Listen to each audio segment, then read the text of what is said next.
before I forget. The exercises we've already reviewed in terms of the shoulder work and the spine work, I'm going to demonstrate 3. And I'm going to ask, first one to get it right wins a prize. What that prize is, I don't know yet. What's this one?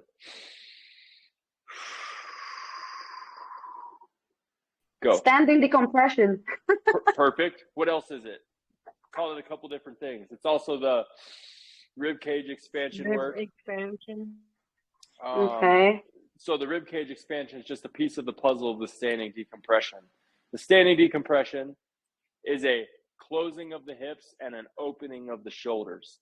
Today we're going to introduce what it looks like to open the hips and how that affects the pelvis and the spine, which means if I open a hip and I close a shoulder or close the opposite shoulder, I've got a closed column and an open column. Decompressed is normally a closed position because it's lengthened. So standing decompression is length. So a word for lengthening in your language may help you deliver that exercise in a way that people understand it better and call it like a standing lengthening. I don't know if decompression, even in my language, it feels like in English, it seems like, oh, well, you're implying that I'm stressed out. I'm not really stressed out. I'm cool, but my back hurts. Well, you need to decompress. No, I don't need to go to a room full of plants. I just need my back to hurt, not hurt. So interchanging these terms and explain to them, hey, this is just back pain relief, or this is a postural exercise. There's a lot of ways to describe these exercises because at the end of the day, it's a movement, and that movement's based on a shape of the body.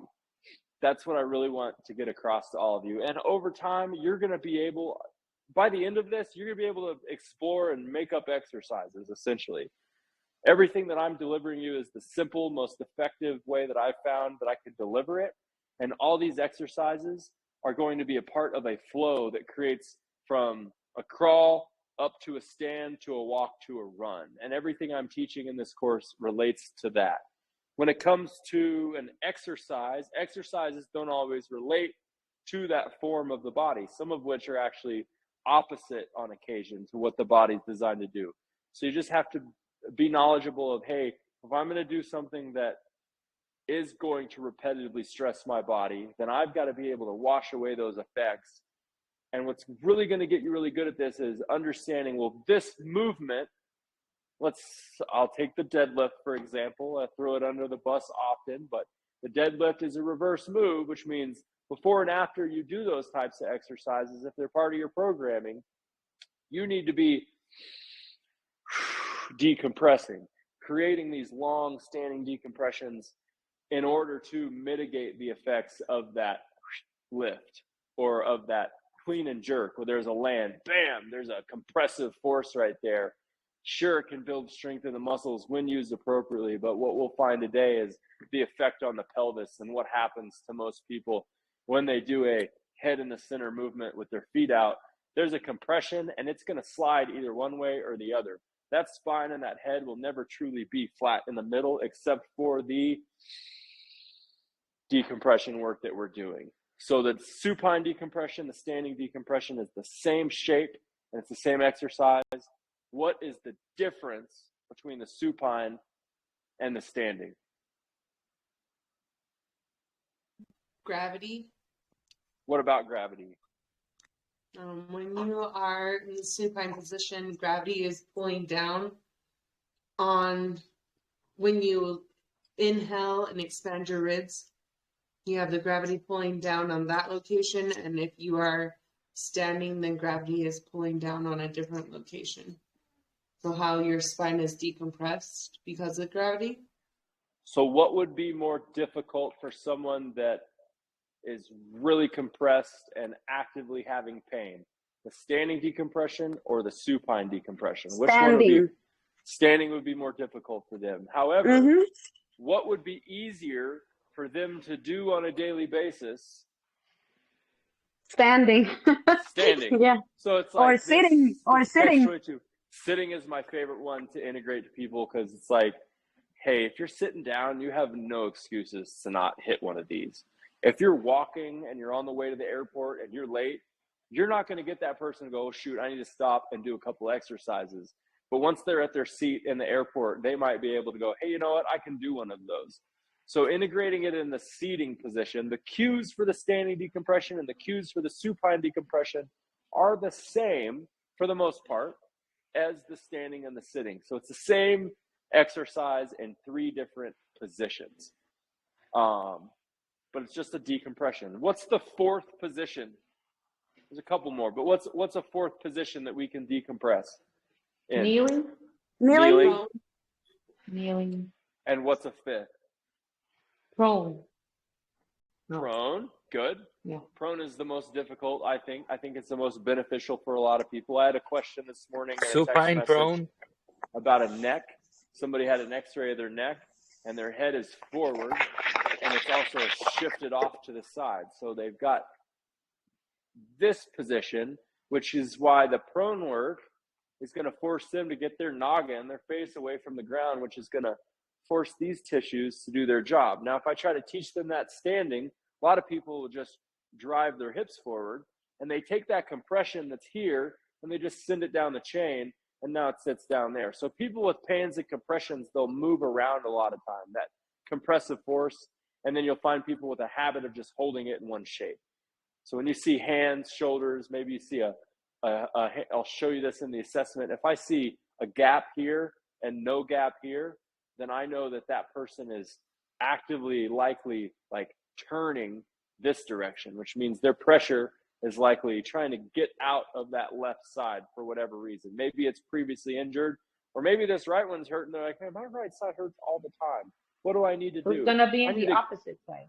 I need to get that person to be more comfortable. I don't need to go, hey, my right hip hurts. Okay, let's exercise it. I go, hey, your right hip hurts because all your pressure is landing in this side.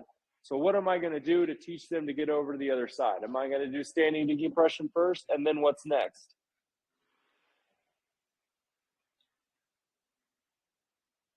Kneeling. Take one step where? Step. Oh, forward. Yeah. Forward. So that's the split stance work. And the split stance work is So likely, have I shown that to you today? Has everybody seen the split stance decompression? Or is that today's work? Let me look. That might be what I got confused on because I filmed all this last week, but I filmed it after I talked to you. It's in the film you sent. Yeah, it was 2 weeks ago. Did I keep it straight or did I add a turn? I think you had a twist. Yeah, a turn. Even the turn for Henry a lot. So yeah, we've seen that. So Henry, let's say, I don't forget if it's your left or right knee. We're going to say right knee for Henry. We're going to get out of that right knee and get pressure over into the left side. So that brings us to hip and pelvis series. I want you to know that the hips can rotate 360 degrees. You can take that pelvis, you can take those elephant ears, and you can move it around. Move it around. So rotation work. Have you seen that video? You haven't, right? I haven't dropped any. No, not rotation. Perfect. That's what's coming to y'all after today. However, I'm going to review it all today, and then you're going to have video series, and you'll notice that I did 2 intros to hips and pelvis because I did it 2 different ways. But globally, it's the same concept. I'm going to shoot these videos, and there's morsels in both of them. I was like, I'm going to share them both. So they're all in a hip and pelvis series. If you need these videos references, the other thing I'm going to start doing is creating a reference manual for these. So you'll be able to have a document that you can just click. Hey, that's the spine series. This is the shoulder series. This is the hip and pelvis series. Here's the lower half, and here's the assessment modules. Because at the end of this, you're not going to have to scroll all the way back up through the Telegram unless you want to go back and find the conversations, the questions, and then the follow-up videos when there are some. But I'm going to have all these videos saved, uploaded to YouTube, and then in a document where there's just links. So you just have a reference sheet after this next 3 weeks, because then we're in week 9 and there's way too much going on in a feed. So week 1, balanced hip and pelvis anatomy. I'm going to share my screen. And I'm going to jump into the anatomy of the pelvis.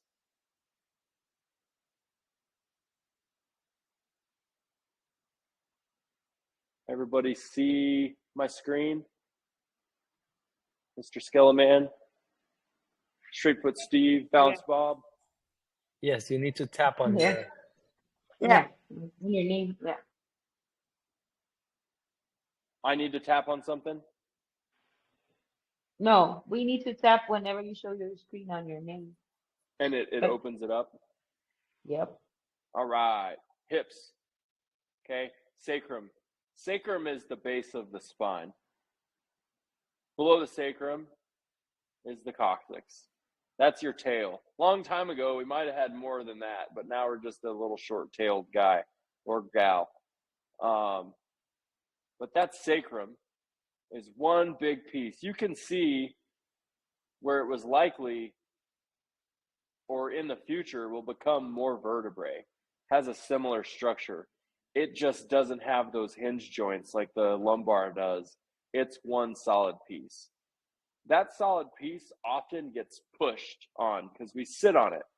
And when you sit on it, it's going to contort or move these elephant ear pieces of the pelvis. And those elephant ear pieces of the pelvis, below it, the ischium. So you sit here and here on your butt, and it pushes weight forward, and it starts to compress and collapse that lumbar area. It can slide the disc, bulge it out of the way. 55 things can go wrong when you sit down.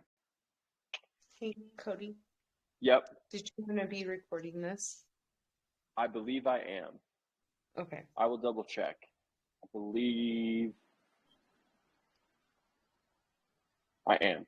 Thank you for the reminder, though, because there is 1 week, I believe, that we forgot to do that. However, I had good film that covered everything we did. All right, pelvis. These adductors. Adductors in the anatomy world, ADD, means add to or bring towards. And these bring the legs towards the pelvis. However, those adductors don't just bring the leg towards the pelvis like that. They actually rotate it. So while it might pull it that way, if you look where it's connected towards the back, it can also, let's see if I have a pencil on here. It can also rotate this hip inside of this socket, okay?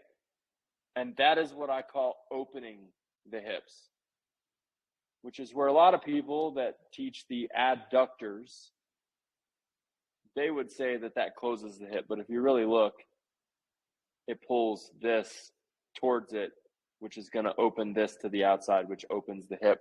Don't get caught up in the lingo of the anatomical discussions of these muscles, because they will confuse you when it comes to motion. We're just going to keep adding layers and looking at, here's a good one, the psoas. Everybody's always trying to find the next exercise. If you Google it, the psoas exercise, you'll find 6 million YouTube videos, and 3 million of them teach one thing and 3 million teach another. You'll have people that say you can reach in there and massage that sucker, but I have a hard time believing that when you go, well, shoot, are you going to push through everybody's guts and get to that muscle? No, probably not. Now, deep in here, you may be able to, but that psoas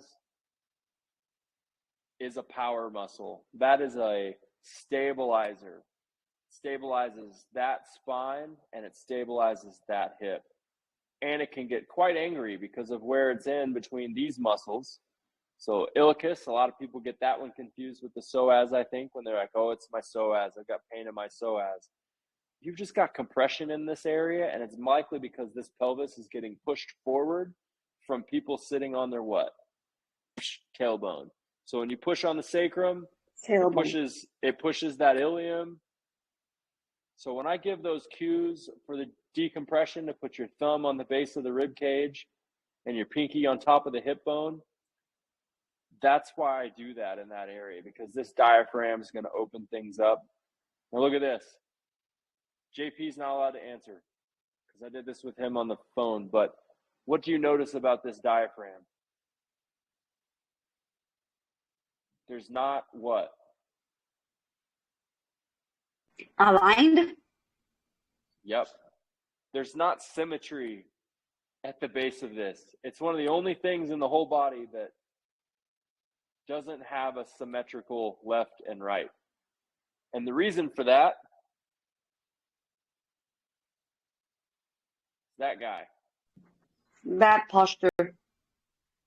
that aorta, that is your blood flow. That thing shoots straight down out of the heart. So that sends blood down. So when we're talking pelvis control, when we're talking getting your hips back, you're also improving blood flow to that area. Because if I'm compressed here, if I got a psoas that's angry, and I've got hips driven forward, I'm adding pressure quite literally where the blood is leaving the heart and going to the rest of the body. So just something to be mindful of when you're teaching these things. If you've got people that need circulation in the feet and the ankles, there's a lot of ways to do this. Okay? But this is your junction of blood flow, which is another reason I say this is the powerhouse of the human body. You've got your blood arteries, you've got your blood veins, you've got a big chunk of nerves that runs through there. All of these, tibial nerve, these all go down to the foot. Gluteal nerve that goes to the butt. Fibular nerve goes down to the leg. So these nerves have a channel that they run through. And this is where a lot of people get, quote, sciatic pain. And it can be attributed to just being stuck in this area. So if you can think with this piece, I'll say think with the tailbone, think with your tail. Just stand up and wiggle your tail, push the tail to the right, point your tail to the right, and then point your tail to the left. And when you point the tail to the left, where do you feel the pressure going? In the legs. Do you notice a butt cheek, a left or a right butt that is activating when you push the tail to the left? When I push to the left, Yeah. I feel the left. When I push to the right, I feel the right. When you push to the right, you feel to the left. No. When No, you I push to feel the like right, it's you the feel to the right. same. So now, this is where the split stance decompression can really look right, but not necessarily be done the way you're targeting things. So I'm going to pause on that. I'm going to come back to that. I'm going to go back and tie this into what I was talking about with the split Can I stance ask decompression. a question Yes. about if you've possibly broken a tailbone or even fractured part of your sacrum, how long does that take to heal? I would say if you fracture that piece, it is going to be permanently fractured. You're going to have a line in that reheals. The bone will refuse, or if it doesn't refuse, over time it'll grow new bone into that area that cracked and actually spread it apart further. And if you take that into consideration, this little joint right here can really be more and more compressed. Lacey, have you fallen on your butt? Yeah, I think I fractured my tailbone, and I thought for a while that I broke my tailbone, but they told me that it wouldn't heal for like 3 years, and I felt like it healed I felt like it wasn't as painful, at least after 6 months. But when I do the work and I'm sensing it in my body, I have the sensation, like this internal knowing that there is a crack in my tailbone. And when you explained the two differences and how it can heal, it feels as though bone, or the osteoblasts went inside and it separated it a little more. I believe that can be how the body would create stability in that bone again, and that would have an effect on these joints. So with that in mind, no I have amount of another manual question. work is going to fix that. right? So you've got little bitty micro movements that are going to help these joints. And these aren't joints like the shoulder joints. These are articular surfaces. So it's just a space where things rub together. And you've got the one that attaches to that vertebrae there, the one that sits right there, and then the two on opposite sides right here. So if you have an imbalance in that area, rather than going after that tailbone, this is where the supine stork work is a big help. Or just, we're going to do some butt walking today. Never actually done that, but I'm going to kind of go through that. There's a bunch of make-believe exercises that we're going to make up, but it'll show you like how to re-coordinate that area, because coordination, control, if you break that tailbone, right, all of these muscles at some point got all pissed off, especially if you landed right on this side, that little bitty muscle. If you press this into that, it's going to have a defensive effect. If you got this pushed to the left or to the right, it could stretch one of these. So we're just looking at the Henry, JP, we're the only males. We're going to go to the female. Look at the difference here. Male and female anatomy. No, but I've injured myself there too, big time. Falling on your butt. Who else has fallen on their butt in this video? No, I've even fallen on the bike seat. I have. It hurt me like crazy. I have fallen from a horse. So, cool. This is and I have a client. Subject then. And I have a client that she said that giving birth, the doctor told her that she had a fracture in her tailbone, and it was like 7 years ago, I believe. And she still has pain whenever she does like sitting for too long, or Yeah, she heard her caucus, right? Yeah. And she hasn't been able to recover totally. There are some moves that cause her pain. So with her supine decompression, probably not her number one thing to want to attack right out of the gate, right? If there's pain sitting on it, then I'm going to go right into prone work for y'all. Hip and pelvis, I'm going to grab a mat. This is fun. We're going to go back to the anatomy. Tummy time for her then. A lot of tummy time, but we're also going to work that hip in a way that the pelvis is the driving factor. And if we're going to drive the pelvis, we're going to use the pelvis. We need to understand that pelvis still needs to interact with the ground. And I'm going to take away the feet, okay, which means kneecaps. Kneecaps on the ground, right? And then feet on the ground. And then hands on the ground. Straight back is a 6-point child rocker. This position right here, when I'm going back, loading, loading, loading, loading, loading, loading, loading, releasing, releasing, releasing, releasing, releasing, releasing, releasing. If I want to release that pelvis, I'm going to get in a released position, and I'm going to take it side to side. And I'm going to find out if I can just coordinate that back. You'll find that a lot of people on the way back and forth want to speed up. Maybe they want to go fast to the right. And if you watch them, they may not even get all the way over to the left when they do it side to side. They'll just go right to center, right to center. So you may have to cue them, whether it's pushing away or saying, hey, push into my hand, push into my hand, push into my hand, push into my hand. And that's going to open up this side and pack this side. So you could rock in one column or rock in the opposite column, which means my pressure's in the kneecap with down, the butt is over, back and forth, and I'm tightening the butt muscles. because I want these tissues that are up in here to pull down and away, and open up.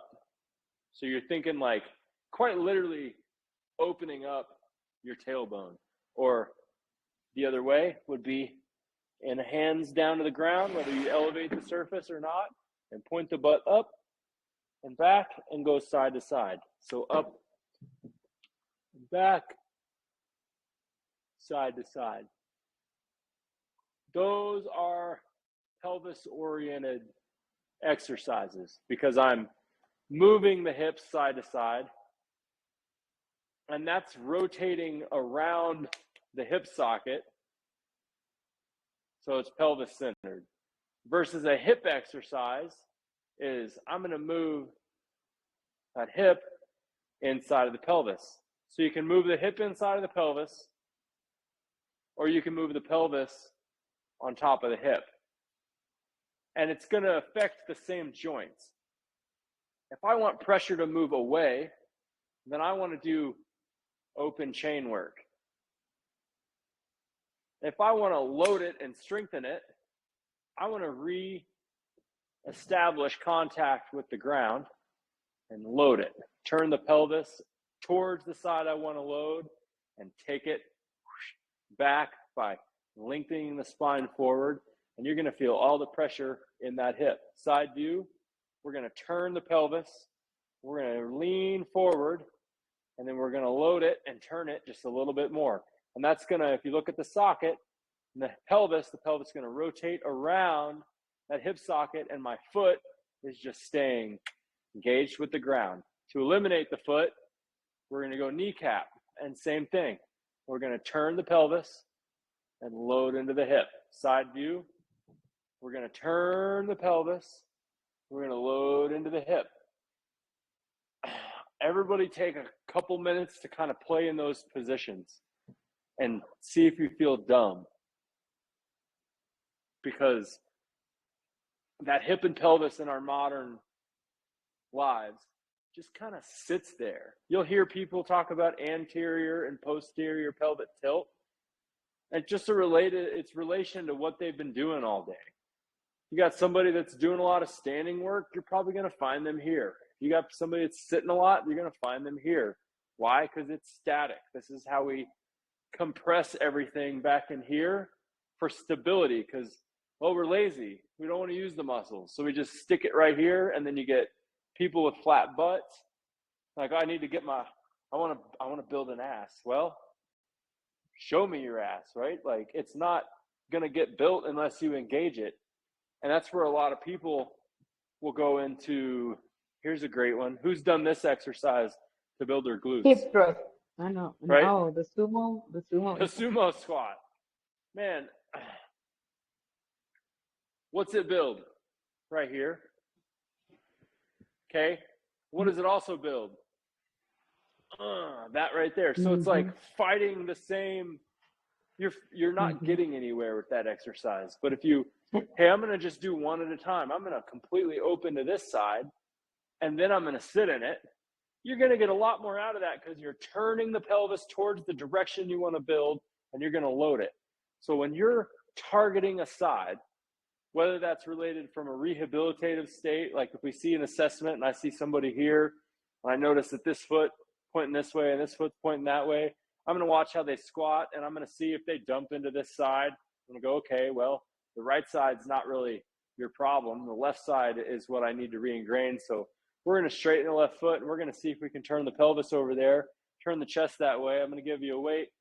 Let me see if you can squat over there. Great, we got that down. Now I'm going to say, hey, let's see if we can straighten that back foot. We're going to do the same thing, and guess what? Now we've got a better balanced pelvis. So when you're looking at yourself in the mirror, doing just a squat, watch yourself. See what happens. See if an elbow dumps in and another elbow flares. See if your head falls one side or the other. Pay attention to that symmetry, and that's going to tell you the story of what's really going on in your hips. If it's tilted and dumped here, then we're going to want to go what? Other way, and see if we can just coordinate that first. We can make the corrective change, do 15, 20 of those, somebody's bored with that, make it a game. Reach to the spot over there. Good. Reach to the spot over there.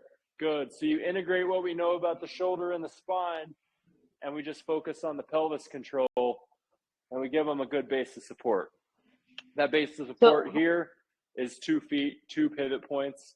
You've got 4 pivot points, knees, both feet, and you got 6 pivot points, hands, knees, both feet. Questions so far? Yes, me. So Is this how helpful? about the hip thrust? I mean, The because hip, thrust, the hip I mean, thrust. it's usually done to build the butt, but you're going the opposite direction. So just the wondering. reason the hip thrust builds the butt is because you have to stabilize it at the top, and then if you slowly descend, you're going to get a lot more out of that. With that being said, the decompression work that you're building, let me scoot further back.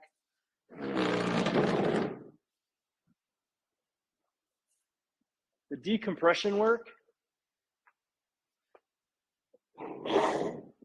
we're decompressing first. The next stage of that, if I drive my heels down into the mat and bring the mat towards my butt, that's also going to build those same tissues that you're going after in a hip thrust.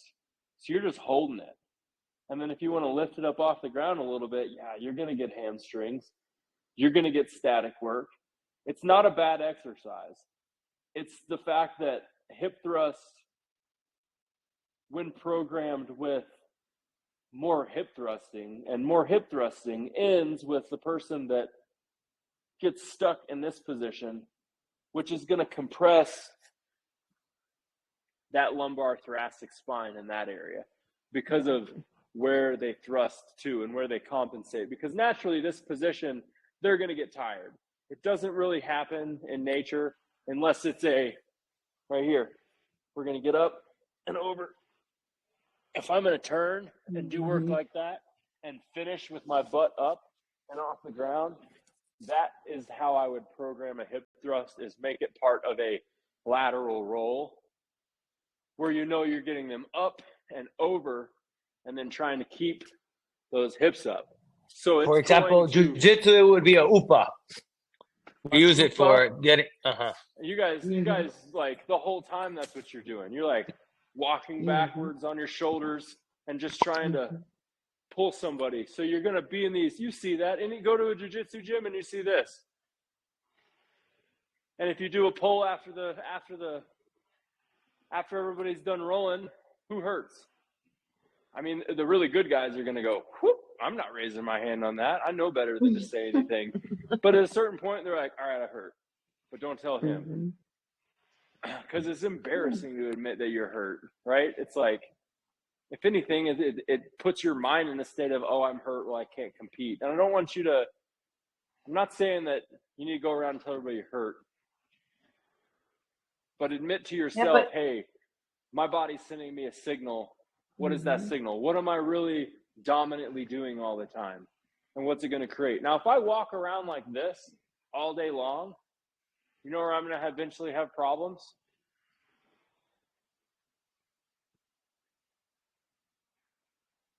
On your hip? Hips could, to me, I think in here, because I'm just constantly here. And I'm never letting that fully, that's why you got to be here. If you can go get your deep squat back, which is foot control, shins, thighs out, standing up, sitting down. If you can get that flow back and control it, that pelvis is going to start to really open, because it naturally, as it loads, as it goes down, as your butt goes down, the hips are going to open. And then as you come up, keep them open, keep them open, keep them open, keep them open. That's a great stretch, because you know that those tissues that are back here, the first ones we looked at, that attach up to here and connect back here, they shorten, which is what pulls this part in the back. It pulls the back of the leg in, so it opens the hips. We know that that's pulling down and away from the sacrum. So that's a great start. It doesn't have to be mobile. It can be leaning into the wall. Lean into the wall, open the hips. lean into the wall, open the hips, and butt back, okay? And it's kind of counterproductive because if you really want to touch the floor, you got to close the hips, and that's going to put you in that forward drive. So that's where, when I say this is all building into a flow, the rocker becomes the squat. But instead of going after the squat first, you're putting people in the rocker first. But if they can't do the rocker, then you got to go, okay, well, I got to do the squat. Well, if they can't get this depth, okay, well, then I'm going to put something in front of them, and we're only going to go a little ways. I'm going to make sure the hips can open on a straight foot. Straight foot, hips open. That means the ankle opens, the hip opens, things are synchronized, the knee's protected.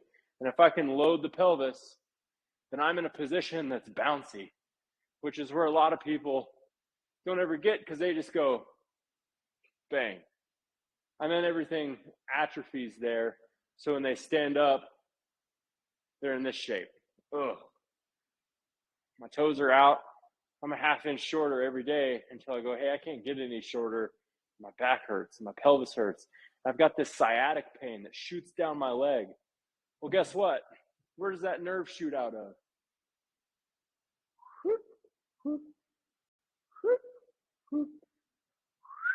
So right there, and then can I get the spine long and decompressed in the rib cage above it, and then can I control my head?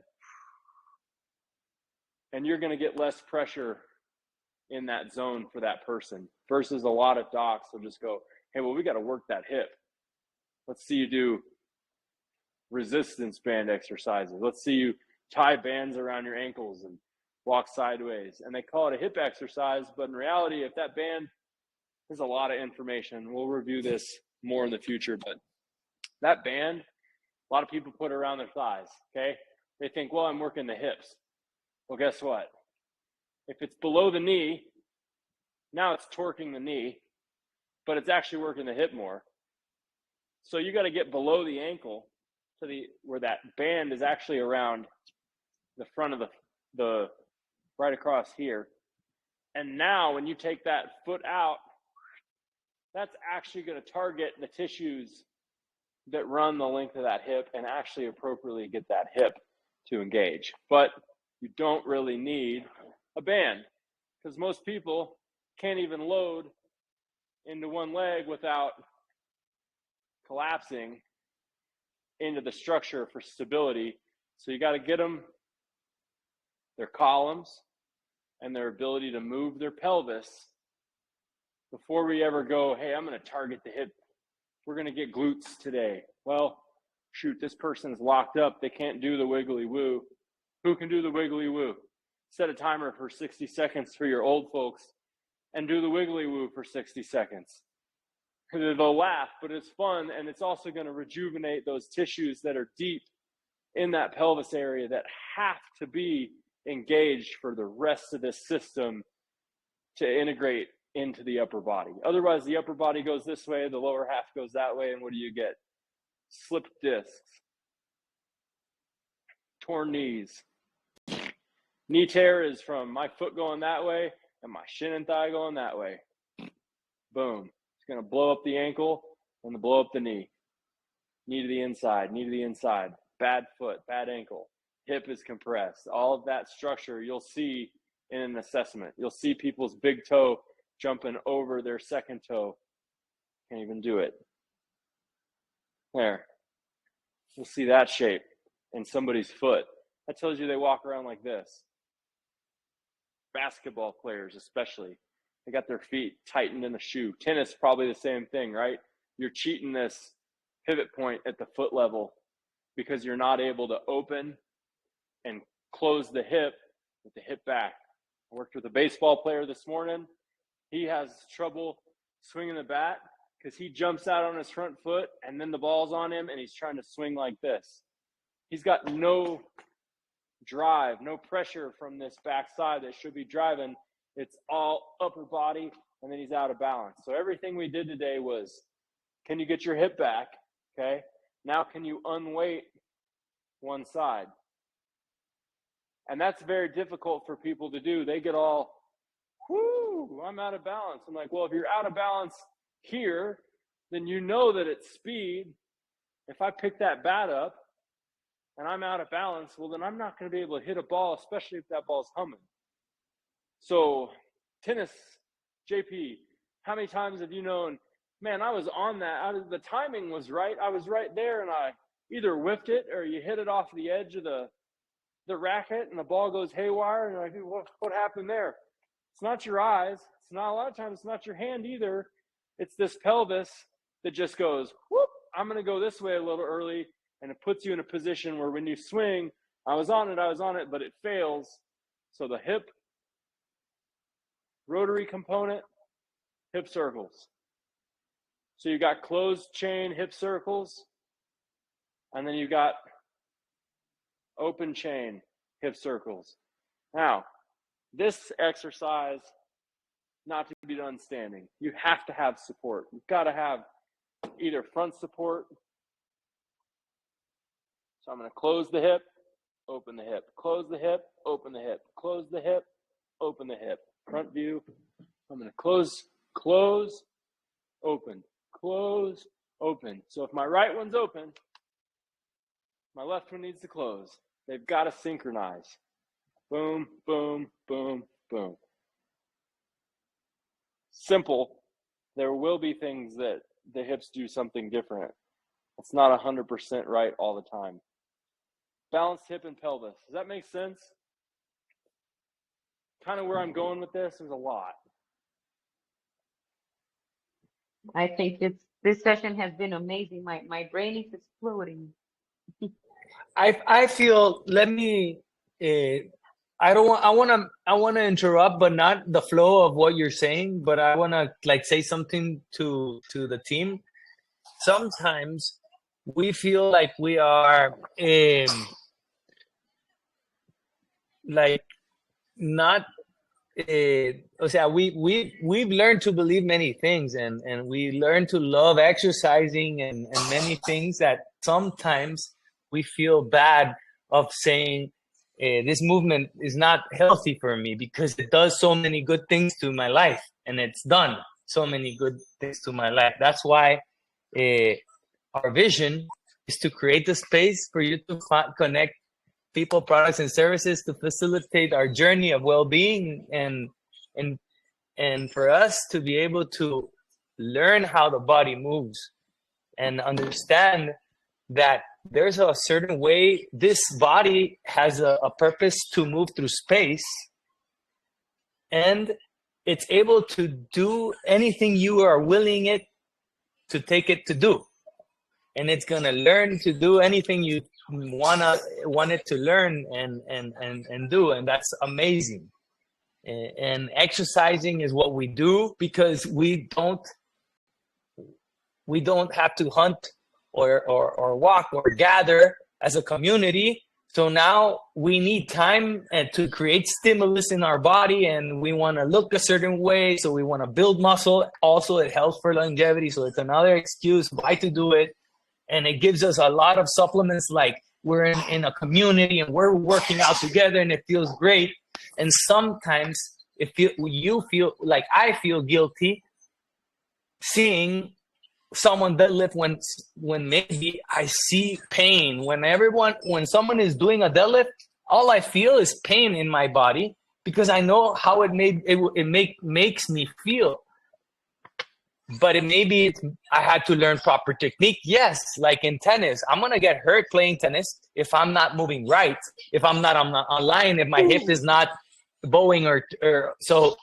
If I'm gonna get hurt doing deadlifts and weightlifting because I'm not able to have a proper open and closing of my both columns. So I want to say, like, if I don't recode, I'm gonna get hurt playing tennis. And I'm gonna keep getting hurt playing tennis, so it's gonna be frustrating for me. Or I'm gonna keep getting hurt if it's CrossFit that I like, or if it's exercising that I like. Well, I'm gonna keep getting hurt, and I won't be able to get the gains I want because I'm always hurt. So this is really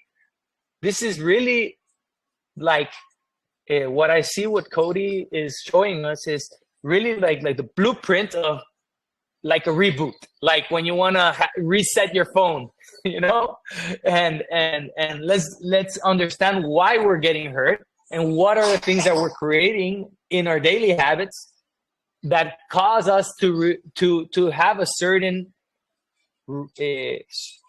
how do you say como reaction, or a certain habit of movement. Yep. Yeah. So Yep. then we get the map of knowing what we need to do to get rid of that. So yeah. So That's my point. Totally agree. Yeah. habituation, it's a big long word meaning like the forming of habits, and then adaptation, it's a big long word for how our body is going to make that habit. If it's required of the stimuluses that we provide that body, whether it's actively and knowingly or passively and unknowingly, a lot of the inputs in our environment are subconscious. The chair, I keep talking about it, it's the problem. The other problem, foot control. You got bad feet, and then you got repetitive stressors with a hip forward. You look at anybody, if they're tired and they're like this, and man, say, hey, you should come to the decompression class, right? Like, it would do you a lot of good. It's going to improve, even if they're lifting weight, man, it'll make your numbers go up if that's what they're chasing. But at a certain point, you're going to have the conversation with that person, especially if they keep coming back like, hey, it's not getting better. I'm doing some of the work and I feel better when I do it, but I go back to lifting and I continue to get hurt. What should I do, Gabby? And Gabby, you're going to have to look them in the eyes and say, you have to stop lifting things from the ground, straight up, because the indigenous 500 years ago, in some areas, there's indigenous people that still live in the jungle on Earth today. They don't have phones. They don't have a job that's business related. They go provide for themselves with the environment that they live in. And we're so far removed from that we've found things like exercise, which in the grand scheme of things kind of bunk, right? Like, I'm going to throw it under the bus for a little bit. It's fitness. It's interest based for a human being. But at the end of the day, if you're healthy, you don't need to exercise. And if you're unhealthy, you probably shouldn't be exercising. You got other things to deal with so you can get healthy again. And it really revolves around, what is your body designed to do? Your body's designed to walk and run for long distances. Now, don't everybody get off this call and go, I'm going to go run 4 miles today, because you're going to call me tomorrow and go, Cody, I decided to get my life in order. I ran 4 miles and now my foot's broken. What should I do? And I'm like, well, you shouldn't have ran 4 miles. You're going to have to ease into that. Just like if somebody's doing a program where there's a lot of lifting from the ground and there's a finish with weight up at the top, you're going to need to adapt that program for them. First thing I would do is say, hey, we're not going to pick that weight up from the ground because I just did an assessment and you can't even get your palms to the floor. So why should we be loading that pressure system if you can't even actively get there? So you give them this dose of reality of, hey, you kind of suck at basic movement. You want to get better at that? Like, it's going to make a difference. And no matter what it is you end up doing after we're done together, however, you're going to have for a time to lay down what's already blowing you up. And you're going to have to commit to a journey with me that's guided. And you're going to do these decompression routines. And it's going to get to a point where like, I've done these first 4 weeks. Can we move on? And the answer is no. We just got to week 4. You've been doing it for 10, 15 years wrong. We're going to need more than 4 weeks, but the body and the brain is developing these habits and these routines. And subconsciously, you need those people to understand that they're making changes. How many times a day did you fix your foot or get your hips behind your rib cage last week that 6 weeks ago you weren't even aware of? So you're going to have to develop progress systems for these people and say, hey, you're doing a great job. I notice it. Or, hey, you should film your work so you can see yourself improving. I can go back to week 1 and show you week 4. You're better at it. Continue on that path. Continue to do these things. Continue to adapt these exercises. They're based off these global patterns. 2 straight feet, 2 columns, hips behind the rib cage. And that means 2 things. One, it's point the hips back. The other thing is take the rib cage forward. I personally prefer to cue people to take the rib cage forward, but you better have something in front of them so they can lean into it. You put a wall and say, I want you to reach to that wall, touch it. Okay, now take 2 steps back, 1, 2, and lean into it, and then catch yourself. And that's going to give them what it feels like for the first time to be in forward gear, which is how the baby crawls, how the indigenous run, and how JP should be playing tennis, keeping the head and the chest over that ball, that butt behind. Wham! Because when he gets tired, guess what he goes into? And if you swing a tennis racket like that, where are you going to get got? In the spine, from the top to the bottom. Why? Because it moves up and down the spine. If you compress here, if I jump on my butt and land on my tailbone, woo, of course I'm going to be like this for like 3 weeks. And you know what's going to really take the beating? Head, neck, because I'm like, trying to keep pressure. So anytime you have a pain or an injury, it's not always about that one point. It's like, hey, let's look at the whole system. What's going on? Like, what can you take control over that is a realistic taking control? Because if I say, you're going to feel better if you think hard enough about it. Man, I might have 1 million followers and I can fill the NBA arenas and scream at people, you're going to feel better if you think more about it. Think you will. But in reality, that's not how it's going to happen, because it's pain, it's injury. It's the daily habits we're doing. It's the daily repetitions. It's what you and I do on a daily basis that we don't even think about, which comes to, we got to adapt the environment. That is within our control. I got chairs at home. Guess what? I'm put signs on them. No. That way, if I really need to sit down, I can take the sign off and I can sit on it. But then I know, like, I need to put that sign back on when I'm done. I broke the rule. So in the morning when I wake up, I'm like, I don't feel too great. Probably shouldn't take that sign. I should heed my own warning. Stay out of the chair.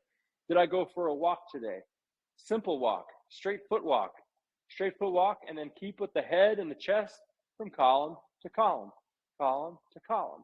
That happens inside of a 45-degree pressure wave. 45-degree angle is how everything moves. The DNA sequence hits this side, and then it makes a turn. It goes to the other side.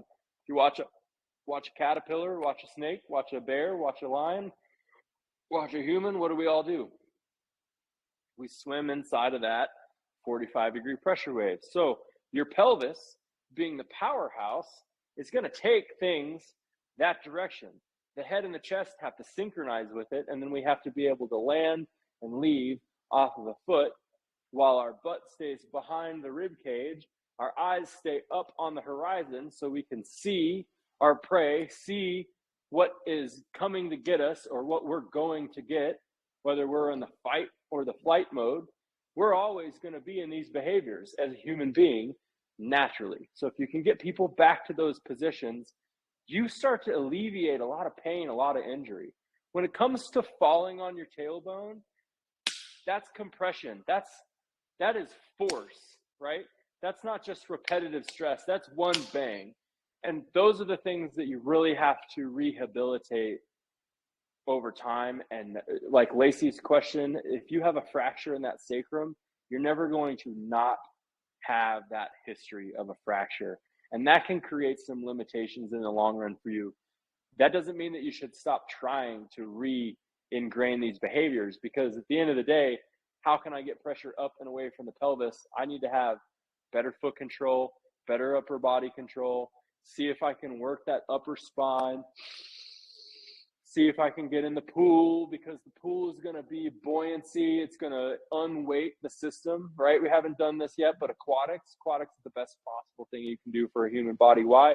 Because it alleviates gravity. Just like the supine decompression, gravity is helping you. You're laying on your back until you drive the hands up. Now you're working against it for the first time, but the head is on the ground, the butt's on the ground. Nothing's pushing you forward. Now, prone work, you've got to work away from gravity, and standing work, you have to balance through gravity and maintain control of the system. In the pool, jump in, hop around, do whatever you want in the pool, because if you fall, you're not falling down, you're in the water, you're swimming, and it's still this global pattern where you're able to just rejuvenate. When I take a big breath in the pool, what happens? My lungs inflate. Where do I go? I float.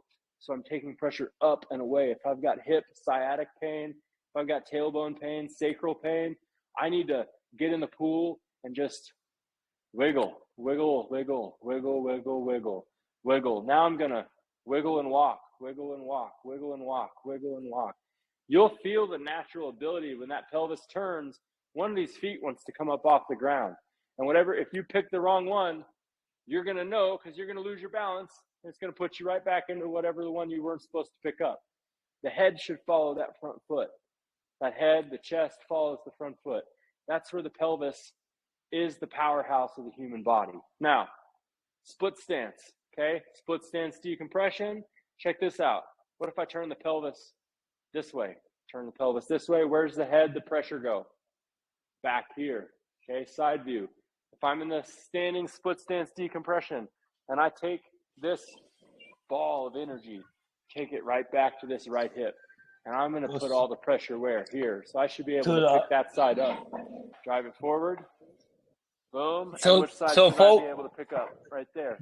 So that's where you take it back to the 45-degree angle, like when you mentioned, so maybe they understand, because when you take from one pressure wave from column to column, so you're here, the middle would be, yeah. The middle so if you go, the middle is make believe, right? Like you can divide the body in half, but if you cut me in half, I'm dead. The head just swivels from column to column. It changes from side to side. We can split the body down to study it and go left, right. But in reality, what's that? That's human. There's nothing other than symmetry, and that's just how we imaginarily divide it. But if I turn this way, which side's my left, which side's my right? It's front, back, okay? Top, bottom. We're just cutting things in half so we can describe to someone else what side we're talking about. If I say, hey, you got to drive down this road and you got to turn top, that's not going to work. We got to turn forward. That's not going to work. You got to turn right. Okay, I understand what that means. I got to turn right. But they're just directions. They're not really how it moves. It's just a descriptor. Maybe that's a little too far down the wrong road. But just to change how you're seeing this, I want you to see it as a shape. I want you to see it as energy. Energy moves from column to column in the body. Because back to what globally on my notes, we're not past the first bullet point because and that's how the rest of this, really the next 9 weeks is going to go for all of you, because I'm not going to divide and go, well, it's just the hips and the pelvis. Well, you need to understand how the foot and the hip opens and loads and closes in order to see that pressure wave that I just created. I just sent pressure where? So I'm going to set it over here and twist it. There's my 45 degree. Can I set it and twist it? There's my 45 degree. What's originating that? Not just my hip, but my upper body. I load the column, pressure, energy, contained, boom, but also loaded. Loaded in the sense that it comes out and around. And then once it hits here, it's going to swoop up and under and shoot through that way. Boom. And that is the load and the swing, which if you've got somebody trying to develop power with a bilateral lift, where's their head?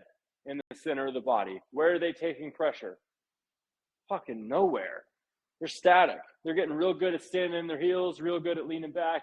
And it might feel great because you're getting heavy work. Heavy work is calming to the body. So a lot of people, if they're going to go home and their personal life falls apart because you take lifting away from them, maybe we don't take the lifting program away from them. Maybe we try to find other ways to create heavy work. Exercise balls, those big rubber balls, grab one and try to pop it. The strongest guy in the gym is not going to be able to do that. But if you say, hey, try to do it for 20 seconds, and you see who can make it, now you make it a competition. That's what a lot of these people need. They need a competition. They need to be able to compete against themselves and others, most importantly themselves. And then the other thing they're going to need is heavy work. They need to exert themselves because we're in these non-natural environments, and the brain and the body is sending us the signals. We're not happy. We're unhappy. We're stressed, right? Shit's not going my way, and I need to go get something out. What am I going to do? I got two choices. I'm going to go to the bar. I'm going to go to the gym. What are you going to tell that person? Even if they're going to be lifting weight, go to the gym, dog. Go do that. Go take it. Find a healthy outlet. Throw a ball at a wall 50 times. Boom. Take rocks, throw them into the lake. That's what I think we used to do as a society. Go down to the lake, go down to the river, go down to the beach, go fishing, go hunting. Like those were great outlets for us. And now we're in a society where exercise has been shown to help a lot of things. So people are into exercise, they're into fitness, and you have to facilitate that. So you don't go, man, all you need to do is go run miles. Oh, your body's not even made to exercise. That's not what I'm saying. I'm saying you got to adapt these exercises. You make new exercises. You create new things with these people that are more fun and more valuable for their daily lives, which means they have to follow these energy paths that we're integrating. The decompression work is the baseline for any program I give to somebody. I want to see two things with that decompression. Are you consistent? Week 6, who's still doing it daily? Me. What? I mean, once per day, but daily. That Then I works, I've been doing it. Gabby. and she said, Yes, I finish. have. Mm-hmm. Jan, good work, Yesterday she right? told me she's actually just doing that. Mm-hmm. I think, and it's is it helpful? Do you feel the differences? Are you seeking more at this point? Are you like, man, Yes, I'm I hungry for more, am. I'm hungry for more, I'm hungry for more? Guess what we've created? We've created somebody that's hungry for more. So the next thing that I give you, you're gonna go, oh hell yeah, I can do that. In a gym, in a facility, you have tools, endless tools. And here I've got a bunch of fancy chairs that, what am I going to do with this? I'm going to make 2 exercises. The first one's going to be hands on it, butt back and up. The other one is not going to be so static. I'm going to get them out of the box. I'm going to say, hey, we're going to walk figure 8s around these things. Now I'm making a right turn. I'm making a left turn. I'm making a right turn. I'm making a left turn. And I'm going to come back the other way. I'm making a right turn. I'm making a left turn. I'm getting these behaviors coordinated, right? From there, I want to load that up. What am I going to give myself? Weight vest or plates. Pick up 2 20-pound plates. Pick up 2 dumbbells. Make sure that person knows that the spine and the shoulders have to coordinate. You've got to keep these gyroscopes open. So you're going to start, hey, can you go side to side? Okay, great. Can you go forward and back? This is where the rope work I showed y'all is big. You start to integrate the rope work. You start to integrate, the rope becomes a weight. The weight becomes nothing or one side. And you've got weight in the chest, weight on a weight vest.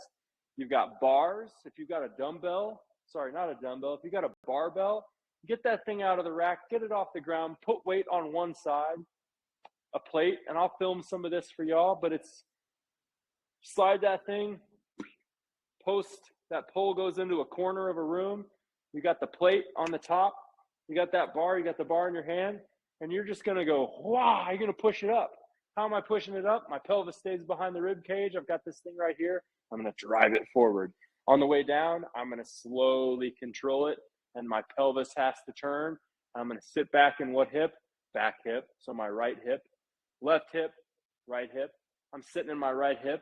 My weight is That's in my like the right side. landmine, right? It's the landmine work. So the Mhm. landmine is what you give these people when you take away, if you take away the deadlift, you're taking away a pull. So what do they need? Banded shoulder decompression. Stick their butt on the wall, keep their chest tall, and say, hey, do 25 of these and tell me that your back and your arms don't feel 100 times better than they did after 10 of those. 10 of those versus 2 minutes of that, you're cooked. I just need you for 2 minutes with the banded shoulder work. And then I get you out of I that. You're would, like, dude, I feel I would awesome. love, I could I box would love, somebody. I would love a list of the movement replacements. Like for example, right now you said instead of doing deadlift, try these exercises because I would love to try them. I'm currently missing lifting weights or doing some well those kinds of exercises, and I would like to Heavy replace them work. with what we're Heavy learning. work. Resistance work.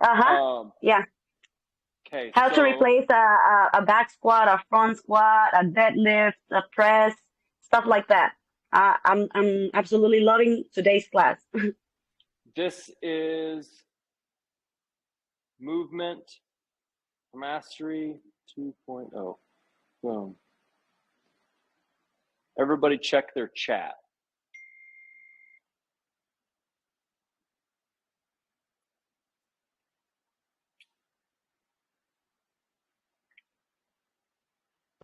There you go. That's exactly what she's asking for. I think it's great too. And I'm okay with giving you that because now you understand the spine and the shoulders. The only thing I want to add is foot control. When you're loading these, I'm okay with you doing them, Jan. I want you to be careful of giving these exercises to people yet, because there's a lot when you load something.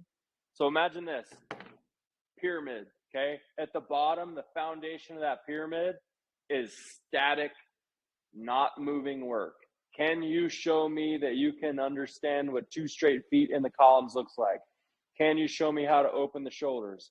Can you show me an elbow pack? This is all static work. It's foundation work. The next piece is, okay, can you show me dynamic work, which is, can you step 1 foot forward and close the back hip, and then open the back hip, and close the back hip, and open the back hip? I need to see that these behaviors are even coordinated into the brain before I ever load them with weight. Because if I load them with weight and then expect you to learn the coordination component while we do this, you get this person. You get the person that dumps the heel away and they sit back in that backside. Well, guess what?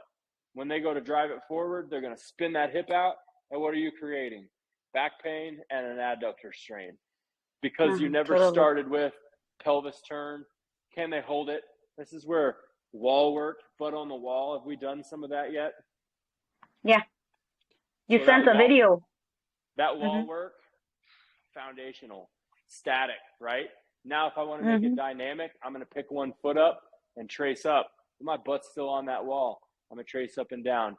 I'm going to show you this one next week. I can dump it in this week. It's a supine stork. I have it in next week. I'm going to leave it there because it's really becomes closed hip versus an open hip. What I want y'all to understand when it comes to foundation today, let me go back. Save that mastery checklist. Gabby, if you can print that out, what this is going to become is all of you going to have this as a play sheet. So when you walk in, you're training somebody, there's your play sheet, start to finish.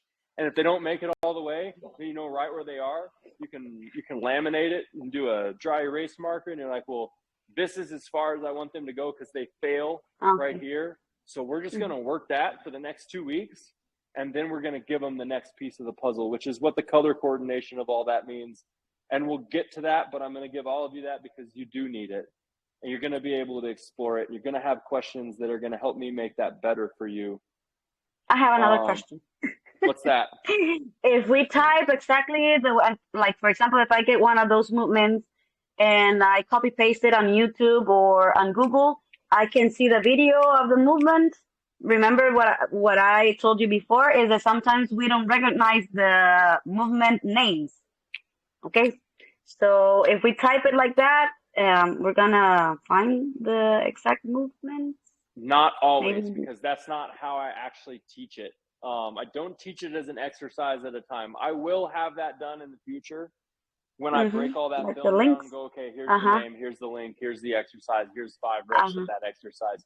That whole sheet is a flow, and that's what you'll have. I will start sending. I don't want to overload you all with film, or you're going to have 60 hours of film to watch this week. I will be dropping videos of how it looks when I work with a client, and you will see that I do the same thing with all of them in the beginning, and I see if they can master that before we move on.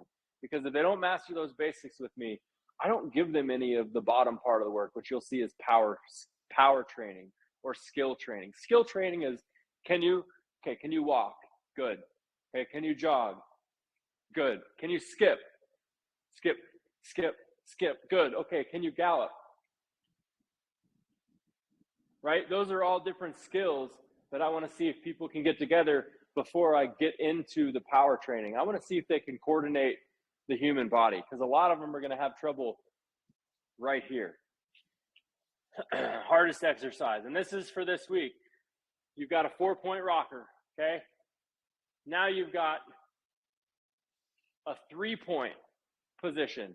Why? Because I've got how many pivot points? What are my pivot points? 1 knee and your 2 feet.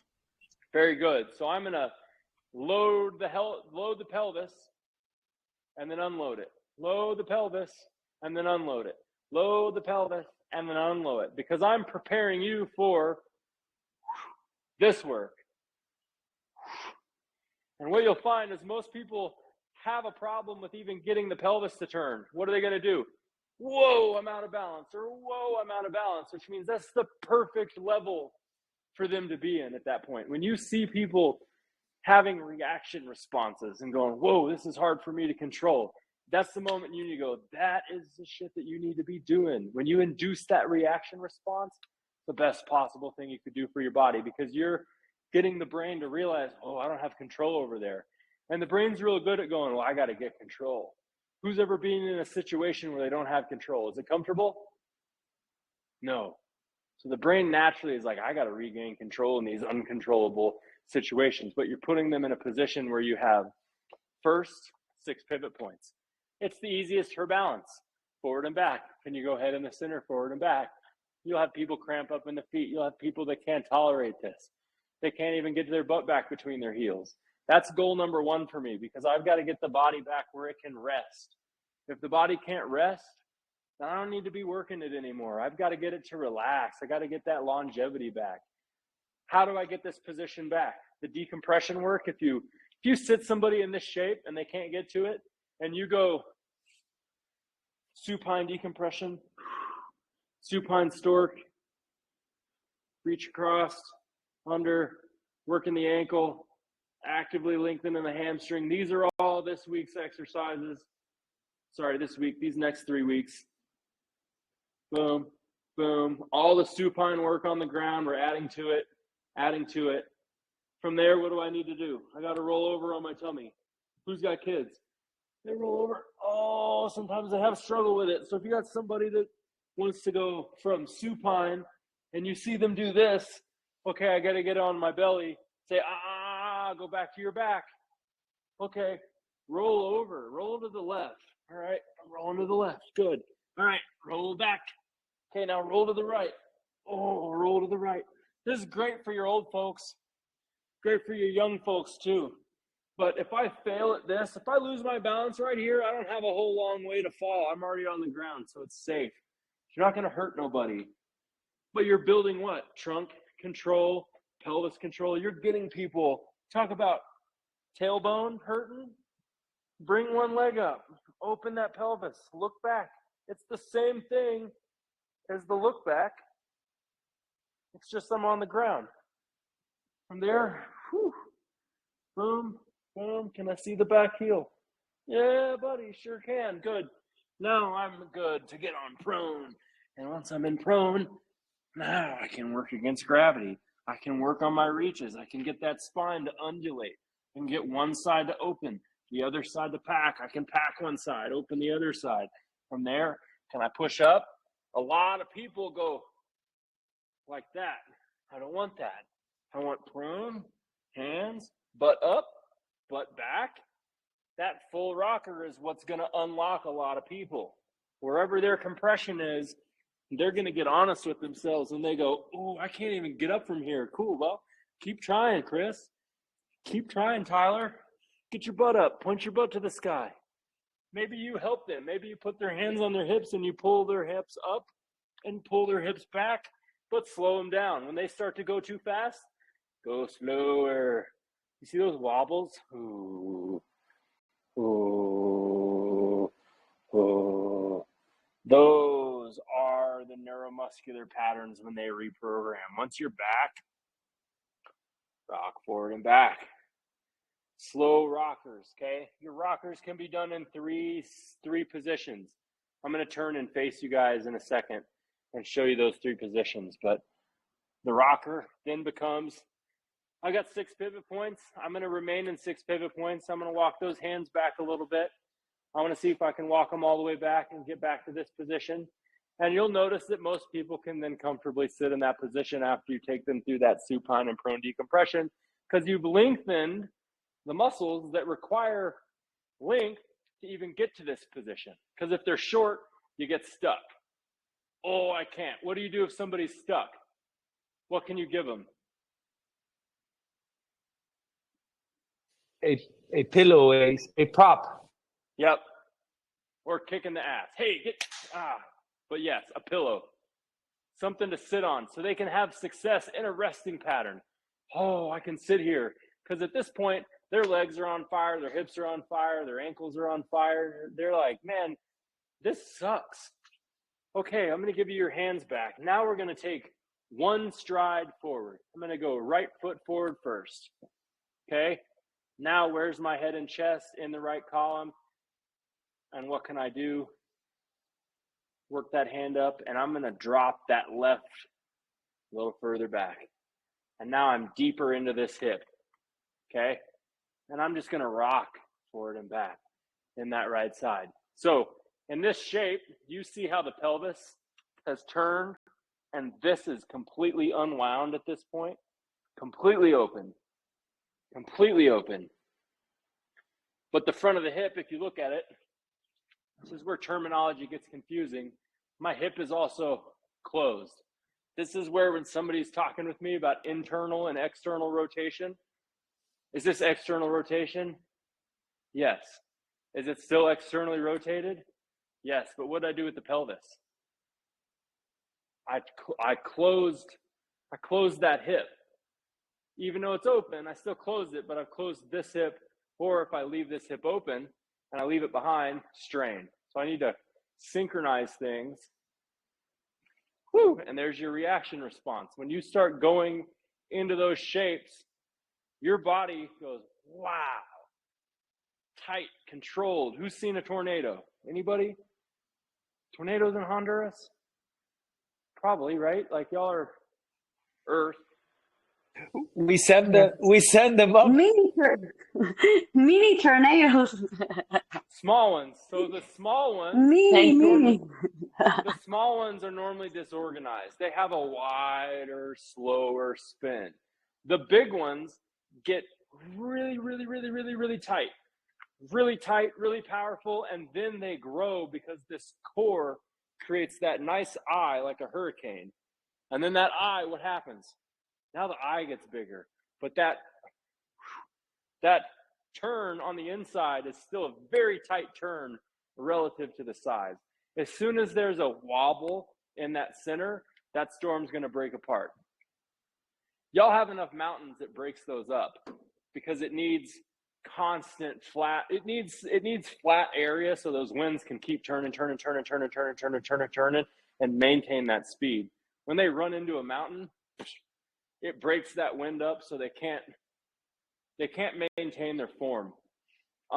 You're also probably far enough south that you don't get the cold and the hot air that mixes, that creates that turn that spins this way. I say that because I want you to think as the pelvis and the hip as this tight turn. Little bitty turns versus big movements, right? A lot of exercises, big movements. But if you do that same exercise like this, woo, you're going to cook those fine tissues of the body. And then if you add a turn and a lean, now you get the spine long, you get the pelvis turn, you're going to light that hip up. This is the same thing as this. It's just 3 pivot points, 6 pivot points. Reach, pull, 4 pivot points.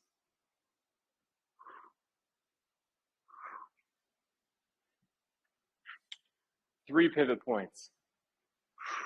Okay, close this hip, open this hip. Close this hip, open this hip. What do I get? A better load. Now, open this hip. What do I get? If you do that with yourself, you'll feel how that pelvis loses its load. So everybody, if you can safely, get on the ground, get into a 3-point neutral columns, okay? Shoulders, hips, feet, everything's in line. Turn towards whatever your front hip is. Make sure you're honest with your foot. Keep your heel off the ground. You're going to notice most of you probably put your heel in the ground. If you put your heel in the ground, then you're putting pressure right up into the knee. If you get the heel off the ground and you take that pelvis and you turn it and you close the back hip, you're going to get pressure pushed into this leg and you're going to feel it right around that IT band where it connects to the outside of the hip. And if you hold that, you can pump calf raises. This is what I would have you do with your gal that's got the ACL. I'm going to have her in this shape. I'm going to turn her pelvis. I'm going to calf raise her and rebuild that foot control. And that's going to decompress that leg. And we're going to prepare her for this kind of work. Okay? Because that is what she needs to be able to do to safely land into a column before she leaves out of that column. We have a lot to do still. How are y'all doing on time?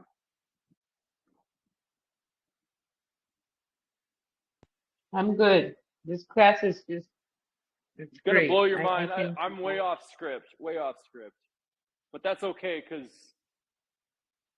when we get to it again, it'll just already be reviewed. I'm not I going to think say these things that's my once. fault. That's my fault, Cody. No, I no, think. no, it's not. JP, y'all have clients, right? Like, you're trying to figure Yeah. this out, and there's people that y'all are working with, and these are good questions. I know I'm good with questions. I'm good with off script. Scripting this all was incredibly hard for me because I'm scripting it. I'm knowing this isn't what I'm actually going to do, but it gives me it's going to give us a process that we can go back and look and say, okay, I remember that. I know where that fits in the puzzle. And it's going to allow all of you in the future to repeat the processes I'm doing for you, for others. That is the global goal here, always has been. That is why it's scripted, because at a certain point, you're going to have that library that you're asking for where you can just go in. All these materials I'm creating are creating with you and future yous in mind. And they're only going to get better. You can make them better. Right? Like I'm not saying that there's only one exercise. The exercises I'm teaching are globally going to work, but if you find something that's fun and enjoyable to do with a client and it follows this system, perfect. That shows me that you've developed an understanding and a comprehension to this that allows you to apply it, which is what we're working towards.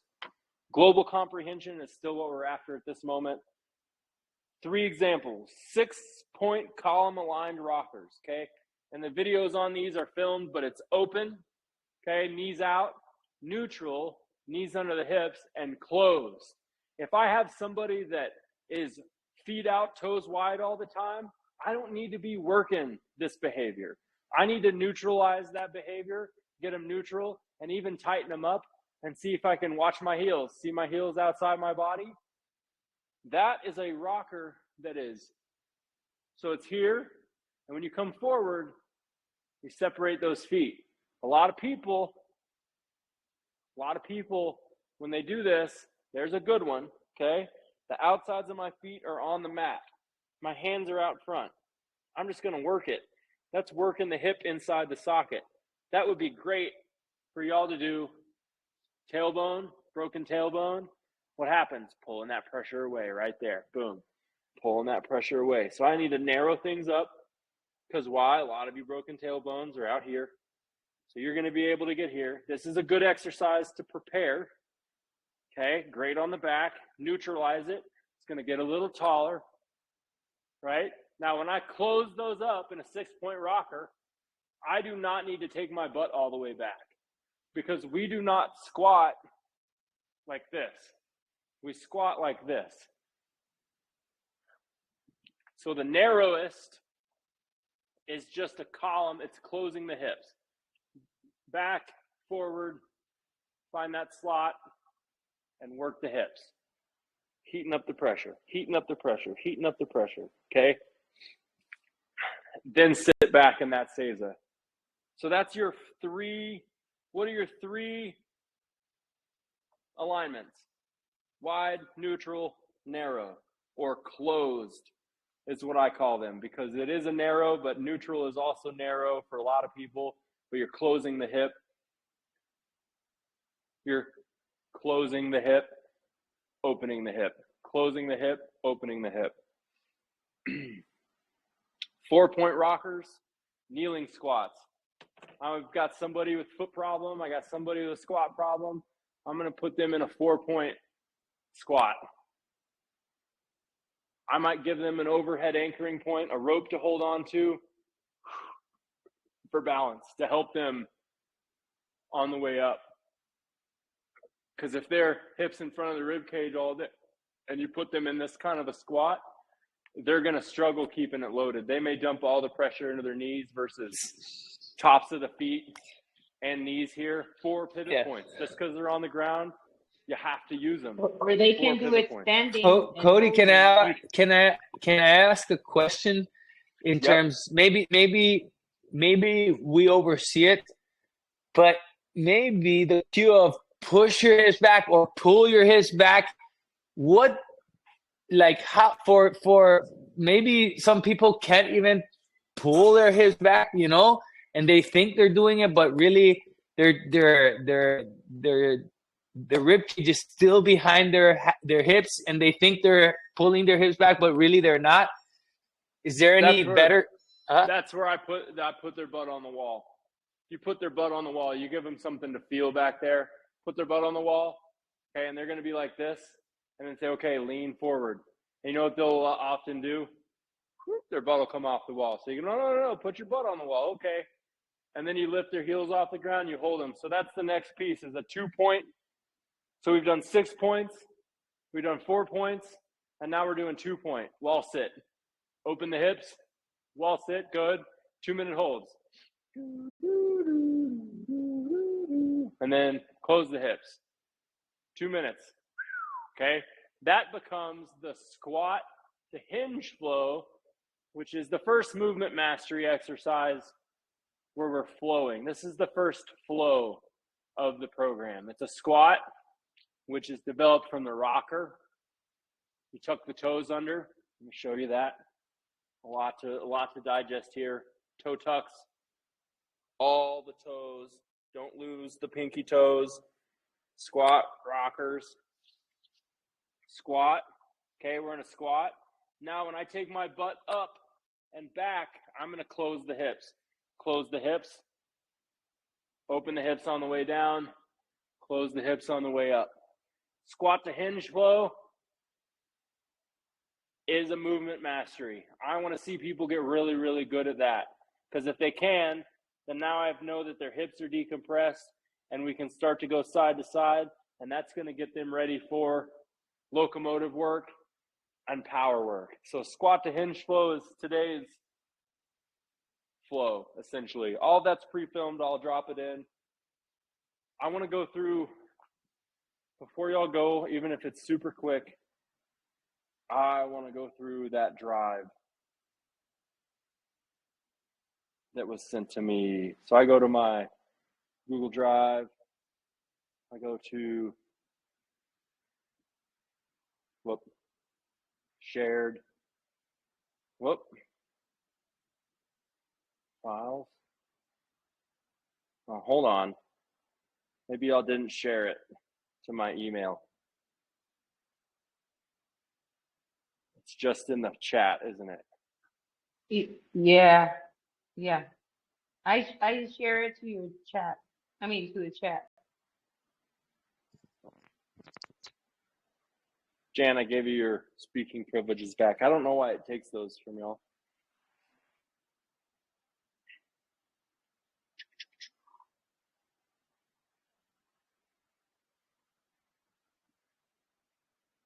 Oh, over here. Lucia. All right. Perfect. Okay. I love that you have exercises because it's going to give you the date of when you did it. Here's a squat to hinge. Oh, because you have the board exercises that I sent you. Mm-hmm. Side view is going to tell us the most about an exercise. Sorry, a front view and a back view of the squat is going to give us the most. What I see with her is the moments that she starts to fail on the way down, and those are the positions that I want to put her in on the wall. Right there, further up than she is, right in that zone. Go. So she's coming down. There's a fail right there. Feel that wobble in the knee? Wobble in that right side and that right knee. It's subtle, but it's Isn't there. that because of the surgery? Absolutely, which means I'm going to go, hey, you fail right there, so I don't want to go into that zone with her. I want to keep her right here and then see if she can push her butt into a wall and keep her heels off the ground and maintain that shape. And then I'm going to retest more of a range, because that wobble right there is a repetitive stressor. You're stressing the tissues that have been surgically repaired. That wobble is a failure. Oh crap! You can see. I don't You want can see her heel. I don't want, yes. heel. So you're going to see globally, we're going to go open and close hips. This is a great video library. This is the same video, huh? Appropriately named, right? Open to close hips. Look at that right side, that kneecap to the inside of the foot there. I should see a heel that's a behind here. And I have a question about that. That can be like she was born like that, or it's just mainly posture. Jan, here's what I would tell her. Habitation. Lucia, right? Lucia. Lucia. Lucy. You can call Lucy. It's like Lucy. This femur needs to load to the outside of that hip. And that's going to pull that kneecap out and up and away from that zone right there that has tension in it. And if she can learn to load that hip so the pelvis turn with the right foot forward is going to be huge for her into the right side, because when she loads it, she's going to be actively loading. This is the reason you talk about from birth. She's had it since birth. She could have been a baby that was allowed to rest in a bad position. So it could very well have been since development, not necessarily birth, because the body has a design. It has a shape. If you look at those shapes, let me find another. What's a frog pump? Like a calf raise? No, It's like a Russian you will baby. see. It's like a hinge. It's like when you It's a when Russian the baby. Oh, it's squat. kind of like a squat to hinge. So, That. you see her foot shape? You see her heel on the inside of that black mark? Next time you see her, I want her foot inside of those black lines. Straight, okay? Because when those heels are in like that, I'm going to show you what it opens up. When she comes back up, that knee now dumps to the inside of the foot right in that moment. That motion right Like there. the point of her feet are like opening, right? And the heels are closed. So the hip and the foot need to synchronize, and the pivot area of that foot, I should see that heel releasing away from the body in that moment. Otherwise, this is the moment. This is from here forward, ACL shred. So that is stressing the knee in a way that is not proper. Stressing the knee in the way that is not proper. The reason you're getting away with that is because you are on the boards. If you had her do that on flat ground, she wouldn't be able to do that. I'm getting her worse. I know. She is. Oh my goodness. You're not getting her worse. No. She's not getting worse. You have her on the boards, which makes this a safer position. Review with her right here. Boom. See, watch this. There's a compensatory pattern. Right there. Struggling. You see left arm's back first. That tells me what? Her right side, she's turning towards that left side. You got that old shoulder injury. She told me that she was double jointed also. So she's just hypermobile. She's got flexibility. She's got flexibility, which is not what she needs. She needs stability. So say, yes, someone's told you you're hypermobile. It's a blessing and a curse. One, you're going to be able to flex in ways that others can't. Two, your range of motion is going to get you in trouble because it's going to stretch tissues that don't need to be stretched. That's right exactly how her. Look at all that wobble, all that instability. Thunk, thunk, thunk, thunk, thunk, thunk, thunk, thunk, thunk, thunk, thunk. See that? Look like you're driving over a bumpy road, Lucia. So say, Lucy, we're going to clean that up without the band. We're going to see if you can just work underhand gyroscopes, and then we're going to stay. This is where I would also caution you. Uh-huh. Her butt needs to be on a wall when you're doing this Okay. work. Because if you give Perfect. her the wall for her butt to push into, you're going to create the stability that she doesn't have in that lower half. She's right now creating stability by dumping all of the pressure here into that knee, right? If you can take the butt up and back and lengthen the back of that knee, make it as long as possible. Ankle to hip, hip on the wall right here, and then that butt should be up here. And that's going to lengthen the back of that knee. Can you Henry, show in the that's for you, dog. cadaver? Can you show in the cadaver where you want pressure of your butt to be in the wall? So, great question, JP. Boom. Right? Let me feel this out. That's your tailbone, right? Mm-hmm. If I drag the tailbone up the wall, then I'm going to get in the shape that I need to be in. But where you're really going to feel it, side view of that tailbone. Watch this tailbone disappear. It's going to disappear behind that. Okay? Your rumpus. The rumpus is what you're really going to feel on the wall. But you can think, hey, can I get that tailbone on the wall? And then when you tighten the butt cheeks and really push that hip into the wall, I want you to be able to rock left hip into the wall, rock right hip into the wall. This is where the hip work becomes unilateral or one side. So then you'd put the right butt cheek on the wall. Let me show you.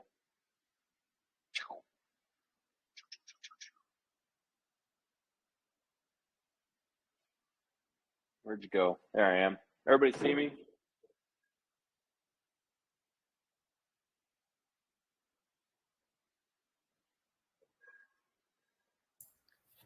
I don't know if it's just me, but I'm having a lot of trouble with your video this time. This is the first time, but right now I can't see anything.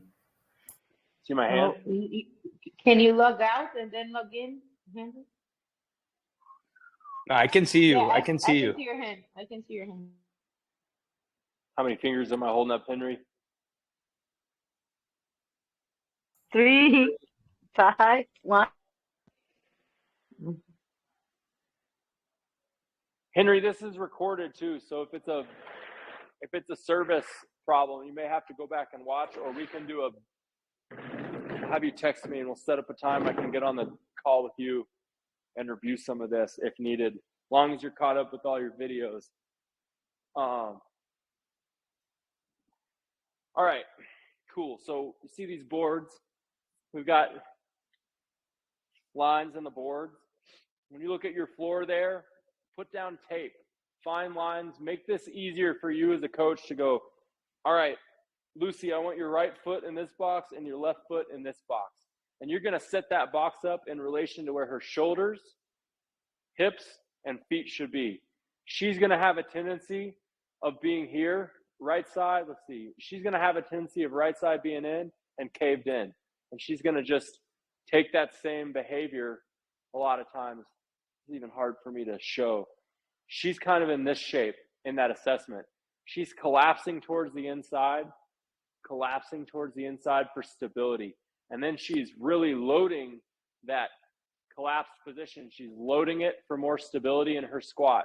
So for me, I want to take her in that position and drive her hips up and open them and get back into this shape where the shin and the thigh are slightly out and the kneecap is over like the fourth and the fifth toe. Third, fourth, fifth toe. Kneecap right over that, knee over the top of the ankle. And we're going to drive the hips into the wall. Hands are going to reach forward like the standing decompression. And then I'm going to squat her slow. And she has to push through that wall the whole time. I could put some like paper, a piece of paper, like in the butt and in the wall, so that she has to hold it, maybe, so that she won't separate. If she separates like the that. ball, If it's the paper will. I like that. Let me see one. Let me feel that. paper, a towel would even work. Mm-hmm. Uh-huh. Yeah. I like it. See, that's a The great thing idea, is that Jen. if she if you get These are what I call scaffolding. What you're talking about, or adapting the environment, creating scaffolding, creating, like you're talking about, a paper. There's another stimulus back there, up and down, up and down. Uh-huh. But I'm not taking her all the way into a deep squat because she's not ready for that. I'm going to go, hey, in your assessment, I saw that you have a lot of trouble right at this range. So we're going to play right above it. And we're going to strengthen all the tissues above that zone, because what happens, it fails because in this zone it fails, and then it falls into a position where she's just out of control. The straps have come off the trailer and the equipment's blowing out of the back of the pickup at that point. So you got to go, hey, we got to slow the speed down. We got to do 15 miles an hour, and we got to see if we can make it 10 miles at 15 miles an hour. And next week we'll see if we can get into second and third gear, maybe speed up the process. And over time, she's going to have the ability to get all the way down. The space between the floor, the wall, and my foot is about 1 foot length. I just want to have enough space for my butt to get down where I can sit in that deep zone and then push up. Okay? How does the towel feel, or the paper? It feels awesome. Granted, yeah. So that it helps you keep pushing through the wall, right? It's laminated, so it's even slicker. But it makes you keep pushing through the wall. I've never done that. I've always just put a pair of shorts on the wall, stick it, 2 minutes, tall, open the hips. Okay? When you open the hips, though, that knee, if it's out and open too far and the feet are pointing out, that's not necessarily what we want. I want to have a straight foot. I want to have a heel off the ground, and then I want to load the hip. When I load the hip back, that's what's creating length and stability in the hamstring and in the lateral calf and the base of the foot, and that is what's going to protect the ACL. ACL is the front knee ligament. It tears because somebody lands crooked-footed. The knee falls to the inside, or they just spend time in that position, and then when they load it, they don't load with their hips back, they load with their knees forward. They drop into that position, and that's going to put all the pressure of my body, bang, into the knee, versus if I can take the hips up and back, and then do this again.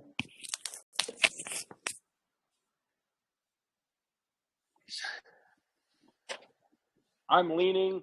Remember me telling you about hands on the wall? Okay, 1, 2, 2 steps back, maybe 1 step back.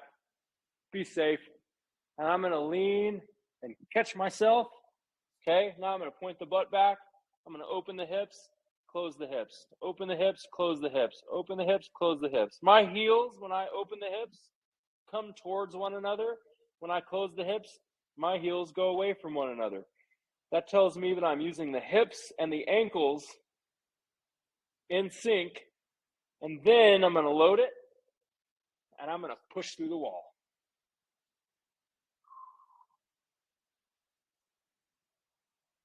I'm going to hold it. And if you can get somebody to get this wobble you can cue them, tighten your butt cheeks, squeeze your ass, squeeze, push through the wall. It's putting this standing decompression to work. You're pushing into something, and you're loading the foot.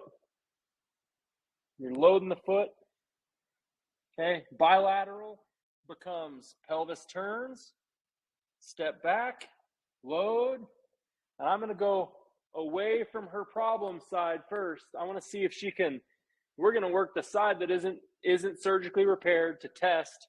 Can you feel the stimulus? Great. Now do it on the other side. Turn the pelvis, drop the foot back, load the hip. Boom. This back foot can come off the ground, or it can place those toes on the ground for a little extra support. She's going to need the extra support when she starts.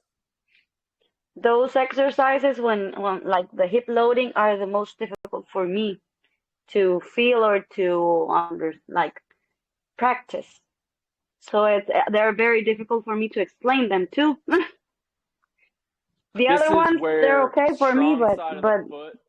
We haven't gotten into the foot, but the outside of the foot, there's an outside ray, and then there's a skill side. So skill side is the first 2 toes, big toe and the second toe. Strong side is the outside 3 toes, third toe, fourth toe, fifth toe. There's a crease across that foot. Let's see. For you to load that hip properly, this foot, if you dump to the inside of the skill side, the knee goes, this ankle, watch it, collapses. And you lose the outside of the foot. If you can get pressure to the outside and you raise the heel off the ground, there's a crease from 4th to 5th toe, 3rd toe, all the way to the 2nd. So from here all the way across, that's what loads. And then when you take the hip back, that's what's going to give you the feeling. In order to get that back for her, I think you put her in the split stance work, you raise the heel, and you turn the pelvis. And you really, really get that thing back, and you'll feel it in this zone, and then you go, okay, can I feel that same thing in the wall? Great. Now can I open and close it? That's the direction we're going, so you understand where this is headed.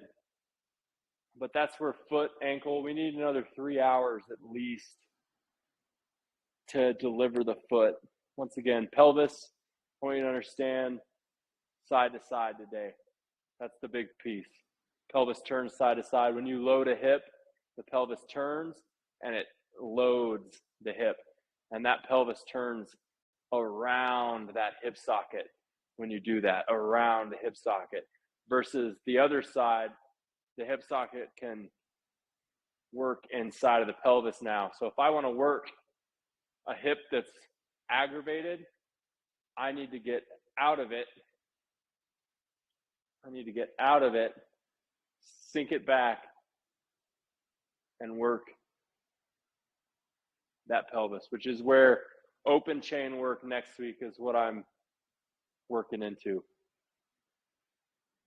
We are 2 weeks from the foot, and then the foot is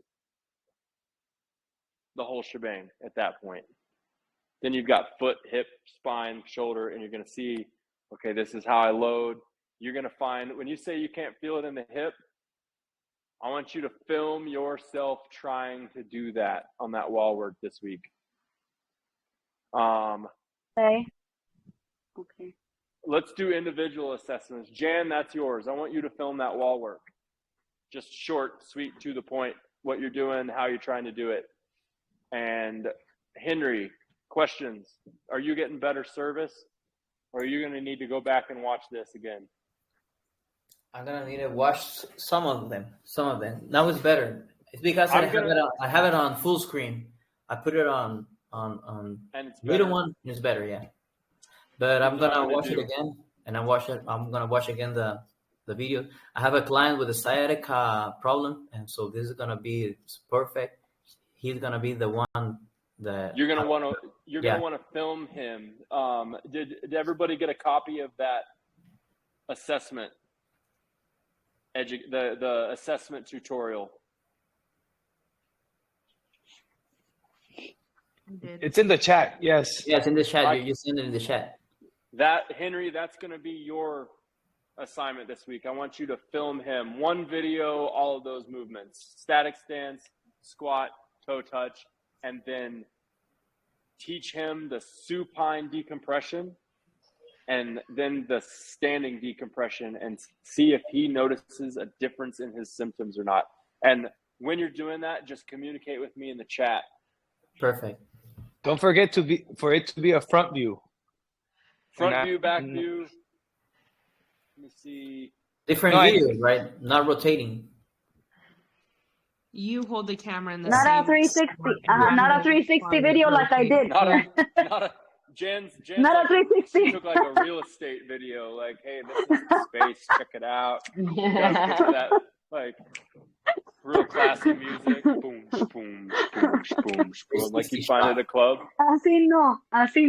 Hey, Cody, so I'm trying to work with my husband because he's having a really, really, really bad shoulder and upper body pain.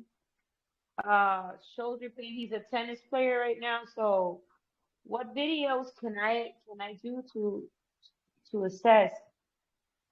I mean, I kind of know, but I just want to make sure I can For his create that. shoulder Like, routine, yeah, we're doing. in an assessment, let's do a pre-movement assessment with him too, because what I'm going to show you and be able to deliver to him is, have you already sent me this actually? Is that somebody that you just sent? You have Yeah, that's filmed my of him? husband. Yeah, yeah, but I just did the front, the back, and the side views. I want And him then I just ultimately, we need to be able, can he get to the ground and sit in Seiza? yeah, he has no problem with his with Then kneeling or I getting to want the you ground. to do the shoulder series with him in kneeling, the Okay. underhand gyroscopes and the Yeah, elbow that's what we've been packs doing. and the Yeah. reaches, and film that so I can look and give you Okay. two feedback on what I would recommend in terms of changes and what Yeah. you can what we can add to it. Shoulder's incredibly complex. If you've got pain in the spine, it's shooting out to the shoulder, and we go after the shoulder and we don't treat the spine, it's just going to move around. It's going to become neck It's pain. from the shoulder down to his arms. Actually, it's not really on the back. It's to his arm, Shooting down the arm. shooting down the arm, and like the tricep and the bicep, and mostly the forearm. The forearm, Yeah. the back of the forearm, or the underside? Uh, It's The palm it's side or the back of the hand side? the back, like the tricep mainly. It starts from his like his el trapecio, like upper shoulder, and then goes down all the way The trap. to his triceps, and then to his forearm. But I mean, he was infiltrated. He's in treatment. They wanted to, but but he has I think he has a terrible posture between you and I, and He's and he's So we've been doing we've been necio. trying to see, yeah. I've been trying He's to, stubborn. to do He the doesn't. shoulder. Yeah, he's stubborn. He's doing right you now. wanna We've do you been wanna doing invite the him to be shoulder a series. guest next week? And like he Yeah, can join a class and I can show you all. I mean, it puts me right on the spot. Like, let's do it. I'll show you what I would do with this kind of person because it'd be helpful for y'all to yeah, totally. see my approach. And I'll shoot him straight, right? Like this comes differently from somebody you don't know. Exactly. That's what I need. I'm like, hey That's dog, what I like need. sounds Yeah. like your wife's trying to help you out. What's Yeah. going on? How can I help you? How can I help facilitate this? Does anything make sense? Is anything helping? Those are the questions I'm going to ask him. Is he bilingual? Yeah. Perfect. He is. I say Yeah. because I can speak through Yeah. any of you. But If I don't not, know if but you speak Cavernicola. He's kind of like that, you know. He's I hope he watches Caveman. this video. I hope Caveman. he. JP's a good. Well, I mean, all of these guys are good friends to him, but yeah, he's a little stubborn, and so we've been trying to do a shoulder series, but you know what? He did it like it's super hard for him to do the ones without the band. So he's I now would mainly not give focused on him doing the banded ones work. with the band. And I've been telling him, let's work on your base first, and then start including the bands. But he's like, no, I feel I need to start, getting He wants stronger. that heavy So that's work. what, yeah. So Yeah. two things that I'd give him right out of the gate: the shoulder rollouts with the exercise ball is going to give Okay. him something he can push into. And if he can push into that ball, there's his resistance that he's seeking. Sometimes giving people weight and resistance is helpful because it gives them a secondary thing to focus on. You can distract their mind away from all the bells and whistles and say, hey, hold this ball. Okay, take it over here. Now take it over here. Great. Now, when I move my hand to one side, I want you to take it that side. And then you guide them through it. They don't even know why. There are some people that is helpful to them. They do not care about the why. They're the most difficult people to work with because they'll continue to come back to you and ask for help, but they will not dive into the why. So it leaves you as a practitioner in this limbo of, all right, well, I'm going to show you the same exercise over and over and over again until you buy in. And eventually they're going to go, can I know why I'm doing this? You're doing the same thing with me over and over and over again. Why? I'm like, great, I'm glad you asked. Let's discuss the why, because that is the most important part. But you can't force feed it. I had a friend of mine that was in construction, and for years, he said, Cody, I don't care why. All you want to talk about is why. What can I do to help fix it? But it's like, bro, there's so many things that you need to understand here about the body so you can have success in this program, because it's not just an exercise that's going to fix it. It's a change in lifestyle that's going to fix it. It's a perpetual awareness where you're able to go, hey, shoot, I caught myself in this position. Everybody with a shoulder problem, if you do an assessment with them folks, they're here. You can see the back of their hands. As soon as you see the back of their hands, you know, like, well, that thing's shot, because it's, look at it. It's like, oh, it's literally like they've been drugged around like this and they're not strong in it. So you got to get them out of it, and their hip is forward. Every single assessment, are the feet straight? Yes or no? No. At that point, I'm like, all right, well, the rest of the system is going to be disheveled. But if it's a shoulder pain and I go, hey, bro, your feet are crooked, right? And your shoulder hurts. Yeah, like, bro, right, but well, that's not where it hurts. That's not where it hurts. And it's like, Exactly. right, well, your feet are crooked, and now the hips shift, and the shoulder's here. And every time you step, it's going to bang. And every time you reach for something, you're going to load it, and it's going to tear it a little further. And now your hip hurts over here, and it's this shoulder and this hip, and they're related. And like, well, they're opposite sides. I'm like, I know, man. Like, that's how the body works. Like, just trust me here. Get on the ground and do 50 rockers and get your hands straight and do your rockers, and it's going to rejuvenate everything globally open. And now we're going to work into some shoulder work, but I'm going to make you stick your butt on the wall and raise your heels off the ground and see if we can work the hips, yes or no, because I need to know that you have control over here before you enter here, which is why on all the shoulder work, when I taught it for y'all, it was on the ground to begin with. I take the feet away, because if I can get the knees on the ground, then I know I've got the hips solid. If the feet are on the ground, there is no telling what's happening at the hip level. But for the most part, if you can get them on their knees, their hips just slightly behind the kneecaps, you're going to put them in a position where they can work. And then the next sequence, there's a shoulder series on the boards too. Did you see that? Is that video out there? So many videos. I'm not going to go there. Never mind. Forget I said that. I'll invite him to next class. Invite him to next class, and we'll do an intro with him, with all of you. Hey, Corey Orth. Late to class. I don't know if he can listen or talk. I'll send him a donut. Questions? Anybody before we end? Good 2-hour session.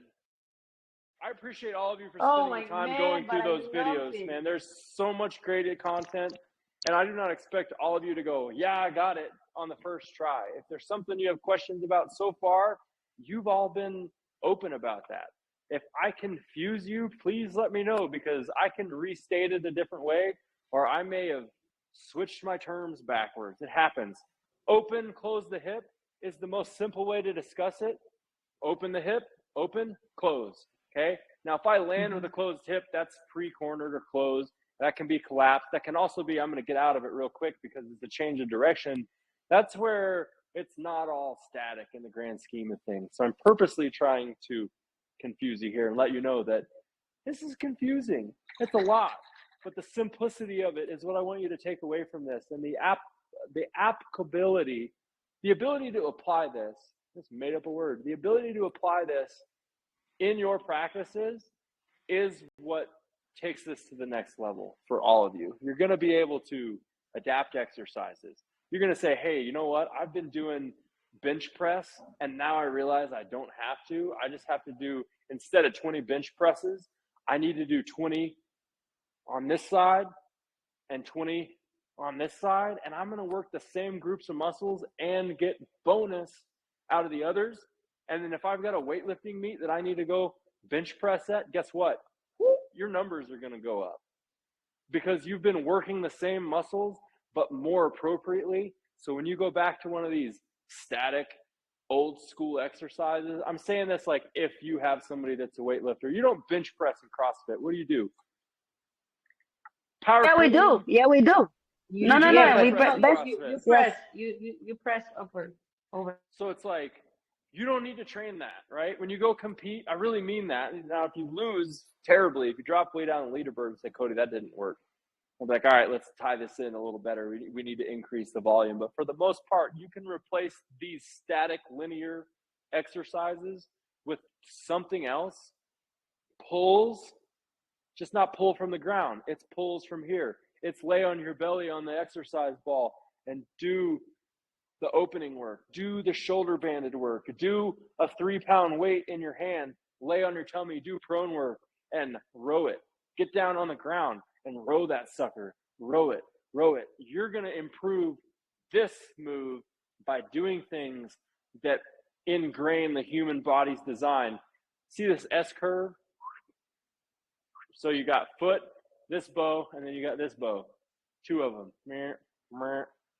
Goes down. That is the spring in the system. And if you can just think with that spring, especially give this girl back she's lost her spring and now it's surgically repaired and it's still broken. She has new parts. That's it. So you got to go, hey, like that shit's still bothersome to my eye. Do you see it? And she's like, yeah, that bothers me too. I don't like how I look, right? We all hate how we look sometimes. Well, this is aesthetics. Like, I'm symmetrical and I'm tall and I'm open.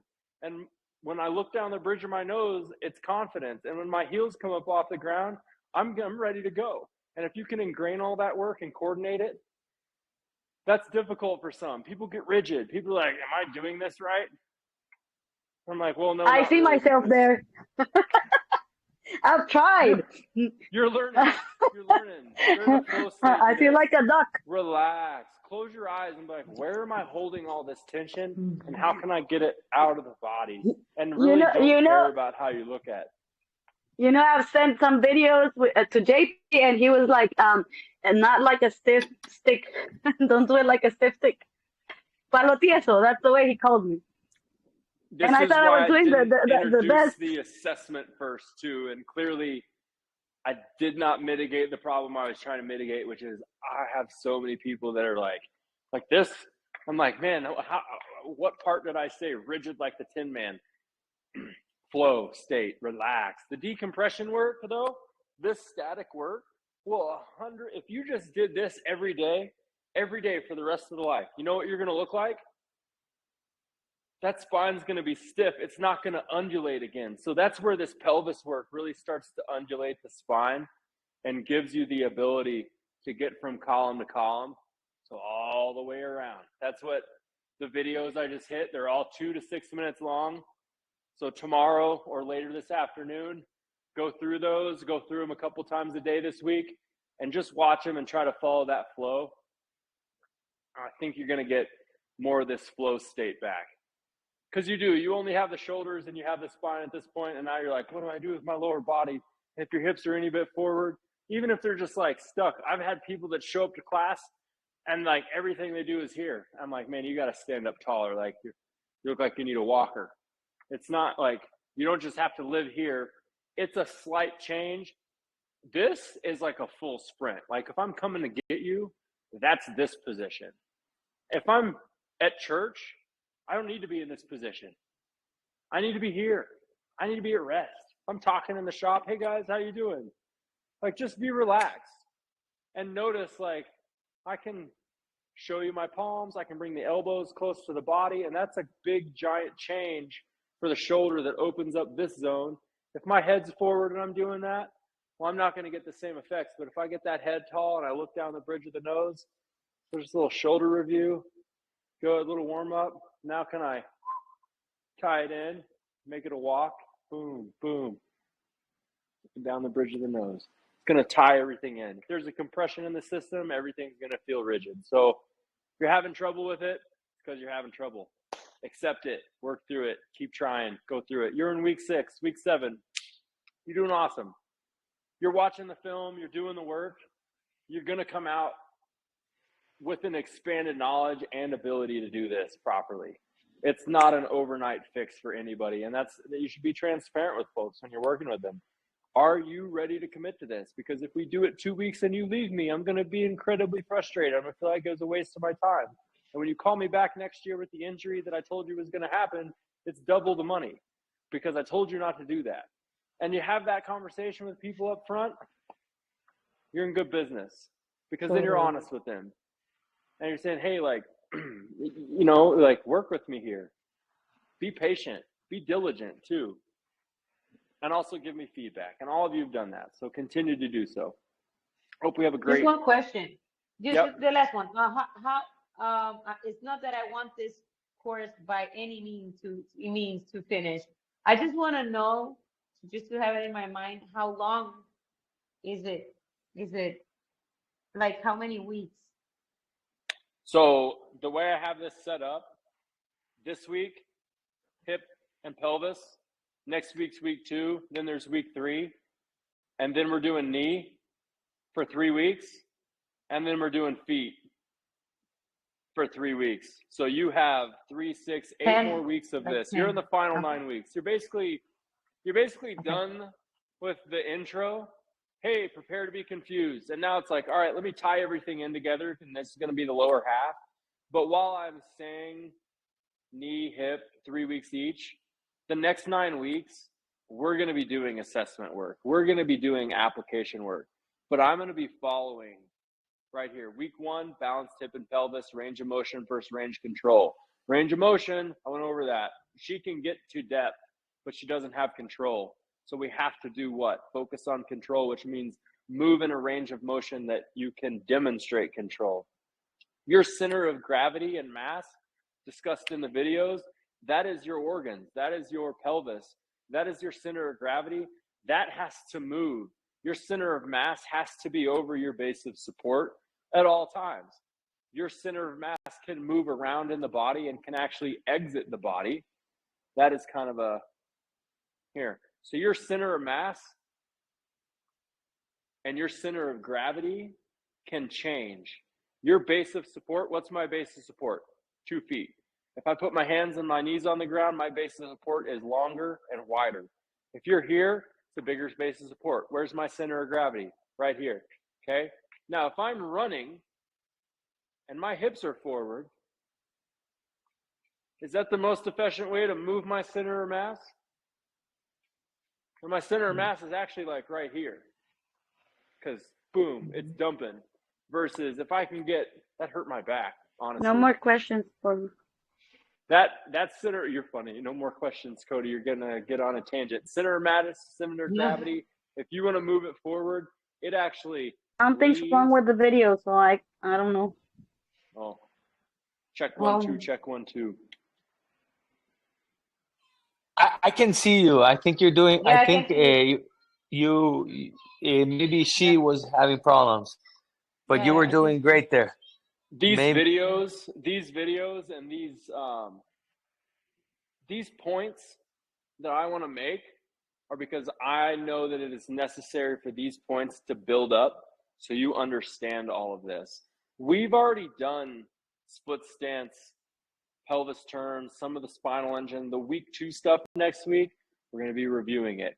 I want you to see it multiple times, but all of these next 3 weeks are hip and pelvis. But we're going to be talking about foot because it's the landing gear. And then the footwork when we get there is going to be a lot more like foot specific, foot intrinsic, extrinsics, ankle structure, ankle shapes. This is like, you have somebody that's coming back from an Achilles tear or they have the symptoms of one. This is the kind of work that you're going to be working into. The knee routine, Henry, this is for you, my friend, non-weight bearing, supine knee open chain, like, I'm going to be breaking it down into the processes for you to apply it for a knee client. But you have to understand it in a slow and controlled, portioned way. And that is where the assessment at this point is going to be utilized through these next 9 weeks. So when we're done with foot, knee, hip, and pelvis, you should be able to do an assessment and you're going to be able to develop a routine. Go, I know the 3 to 5 things that I need to be doing with that person to make a difference from a rehabilitative and movement hygiene standpoint. When it comes to strength, isometrics, performance skill, and power, that's where you can't see it on my screen, but I sent it to you. That's where those daily movement hygiene checklists, that's what we're building into. And then you're going to have this checklist, and you're going to be able to deliver that, whether it's in a class environment, an individual environment. That's going to be up to you as a trainer and what happens down that area. But we're going to be working with you so you can develop competence and continue to practice and do this right. I'm going to need all of your help. I can't take care of everybody. You're going to be taking care of people, and I will continue to be a consultant for all of you where you're going to have access to me. So even at the end of that 9 weeks, we're not just like, all right, great job, everybody. Have a great time. Here's your certificate. You're good to go. That's not how I work. That's how a lot of programs work. That's not how I work, because it doesn't work that way. And then when somebody goes, man, I kind of went to see them and they did that Cody Wood stuff, or they did that in motion stuff, or they did that Aries stuff. If my name's attached to this, you can guarantee that I'm going to see it through and do it a good job. Because if it's not, if you're not doing a good job, I'm going to teach more. I'm not going to just say, whatever, you guys kick rocks. That's not how I work. So 9 weeks, you're going to have years of practice to really perfect this skill set. And that's what it's going to come down to. How much have you practiced? How much film are you watching? How many assessments have you been able to do? I will be releasing film of how I work with people. I will be releasing film to you of practice assessments and going, hey, Gabby, what do you see here? Hey, Henry, what do you see here? And getting your feedback on that, because I need to see how you comprehend it. And then I then know what I need to program at that point and what I need to focus on more. Can maybe for the translation, maybe they're getting it or maybe they're not asking, but for what does film mean to you? Watch film. What does film mean to me?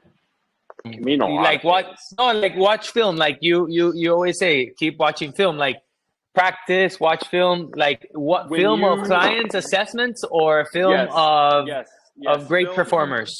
Yeah, both, right? Like studying this for what it is, going, I can pop out my phone at the grocery store and walk and follow somebody, and then I'm going to look at that, and I'm going to slow it down, and I'm going to watch to see how the foot lands, and I'm going to train my eye and be like, all right, if the foot lands like that, what do the hips do? Cool. What do the shoulders do in that moment? I'm trying to tie it in and see it over and over and over again. Analyzing patterns people. You're analyzing the person. You're analyzing all sorts of different people. If you want to specialize in tennis, then you're going to need a lot of tennis in front of your eyes. You're going to have to watch it. If I'm going to teach baseball as a baseball swing, I have 3 to 5 people that I'm going to look at, and I'm going to base my practice off of that person. Because if I don't have that person in my practice, if I don't have a map, then I'm just going to be like every other exercise physiologist out here that really doesn't watch film. They just go, yeah, these are exercises. We got to do the ski erg, and that's going to improve your cardio. And that, if that's the focus, great. But you're going to exceed that type of a trainer when you go, I know how to slow that film down and show somebody what they can improve on the ski erg. I can show them what they miss on a landmine press. I can show them where they leak energy in a swing, in a golf swing, in an overhead serve. I can look and find those behaviors or those shapes of the body, and that's based off of you watching the film of those sports and looking. You can find an athlete that got hurt a lot, and you can watch them. Watch LeBron James walk around. Don't walk like him unless you got $2 million a year to spend on your recovery. Now, you look at basketball kids, like teenagers playing basketball. What are they doing? Bro, they are walking like LeBron James because they see him walk. And you know what they're not making it to? They're not making it out of high school without an injury because they're learning how to break up the body based off of the person that they're studying. And that person has a long series of injuries. So you have to find and identify these people in your own interests that have long careers and no injuries. And there's not a lot of them out there, but they're out there. And when you find one, you'll find that that name correlates a lot of times with an athlete that does, they perform at a high level, and they're always available. And those are the two things that you want to be as an athlete: available and exceedingly skilled. So you're looking at what do those people do, and this comes down to, okay, I want to see what they do what's their routine like, right? Like a baseball player I studied, it went bigger than film. Nolan Ryan, I want to see how he throws the ball. Why? Because I want to teach kids how to throw the ball. And a lot of these kids, if I can say, what about Nolan Ryan? He's one of the greatest pitchers of all time. You want to watch him? Yeah, I'll watch him. Cool. Well, guess what he did as a kid? He was the paper boy. And guess what you're doing right now as a kid? Video games. You're not going to be Nolan Ryan. It's not going to happen, no matter how much training you and I do, because he's doing more than you are at this moment. And you need to go and find out what you can do to get more throwing input. So which means go be the paper boy. But in our world, the paper is an ebook now. We don't even have a real paper book. So I'm going to go, hey, you're going to have to go throw rocks. You're going to have to go find some sport, some activity. Go work at the cardboard box company and move weight. Get 2 times the exercise in and get paid for it, and see if you don't exceed the skill set of your peers after a year of that. And it's going to take somebody that's going to really commit to that for me to continue to work with them. And I tell people that. I tell athletes that. Thank you for doing the work. I tell you as coaches, thank you for doing this work. Thank you for attending these classes. There's a lot of time out of your day from learning, and you're not like, you're getting skill sets, you're getting knowledge, and I hope that you apply this, and that my goal here is that you exceed expectations in your own skill set, which is, as a coach, going to differ. Each of you have a different background and a different thing to do, but you're all going to have this foundation of, hey, I know how the body's designed, and I know how to create a decompressed, good moving body, an optimal mover. Now I can apply even more skill to that human, and I can surpass my peers, and that athlete or my client can surpass their peers, and word spreads, and people are going to start coming to you because they know that you do a damn good job, and they know that you are worth your salt because you've studied film. Because if somebody approaches you, hey, how does a baby crawl? Shoot, you better have a video about that. You better be able to go, hey, look, like here's what it is, and be able to talk about it candidly. And that's going to come down to final exams when I'm giving you that work. We're going to get there. Right now, I need you to see the exercises. I need you to practice these. I need you to feel what it feels like. I need you to tell me, I'm not very good at the wall sits. Cool. It's all right. You're in week 6, week 7. I don't expect you to be great at this yet. You're learning this from a standpoint of you want to apply it, and I'm delivering this to you in a very informative way first, and then I'm going to tie it into application. There's a good monologue. What was that, 13 minutes?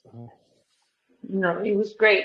I just want to say thank you very much. This was an amazing session.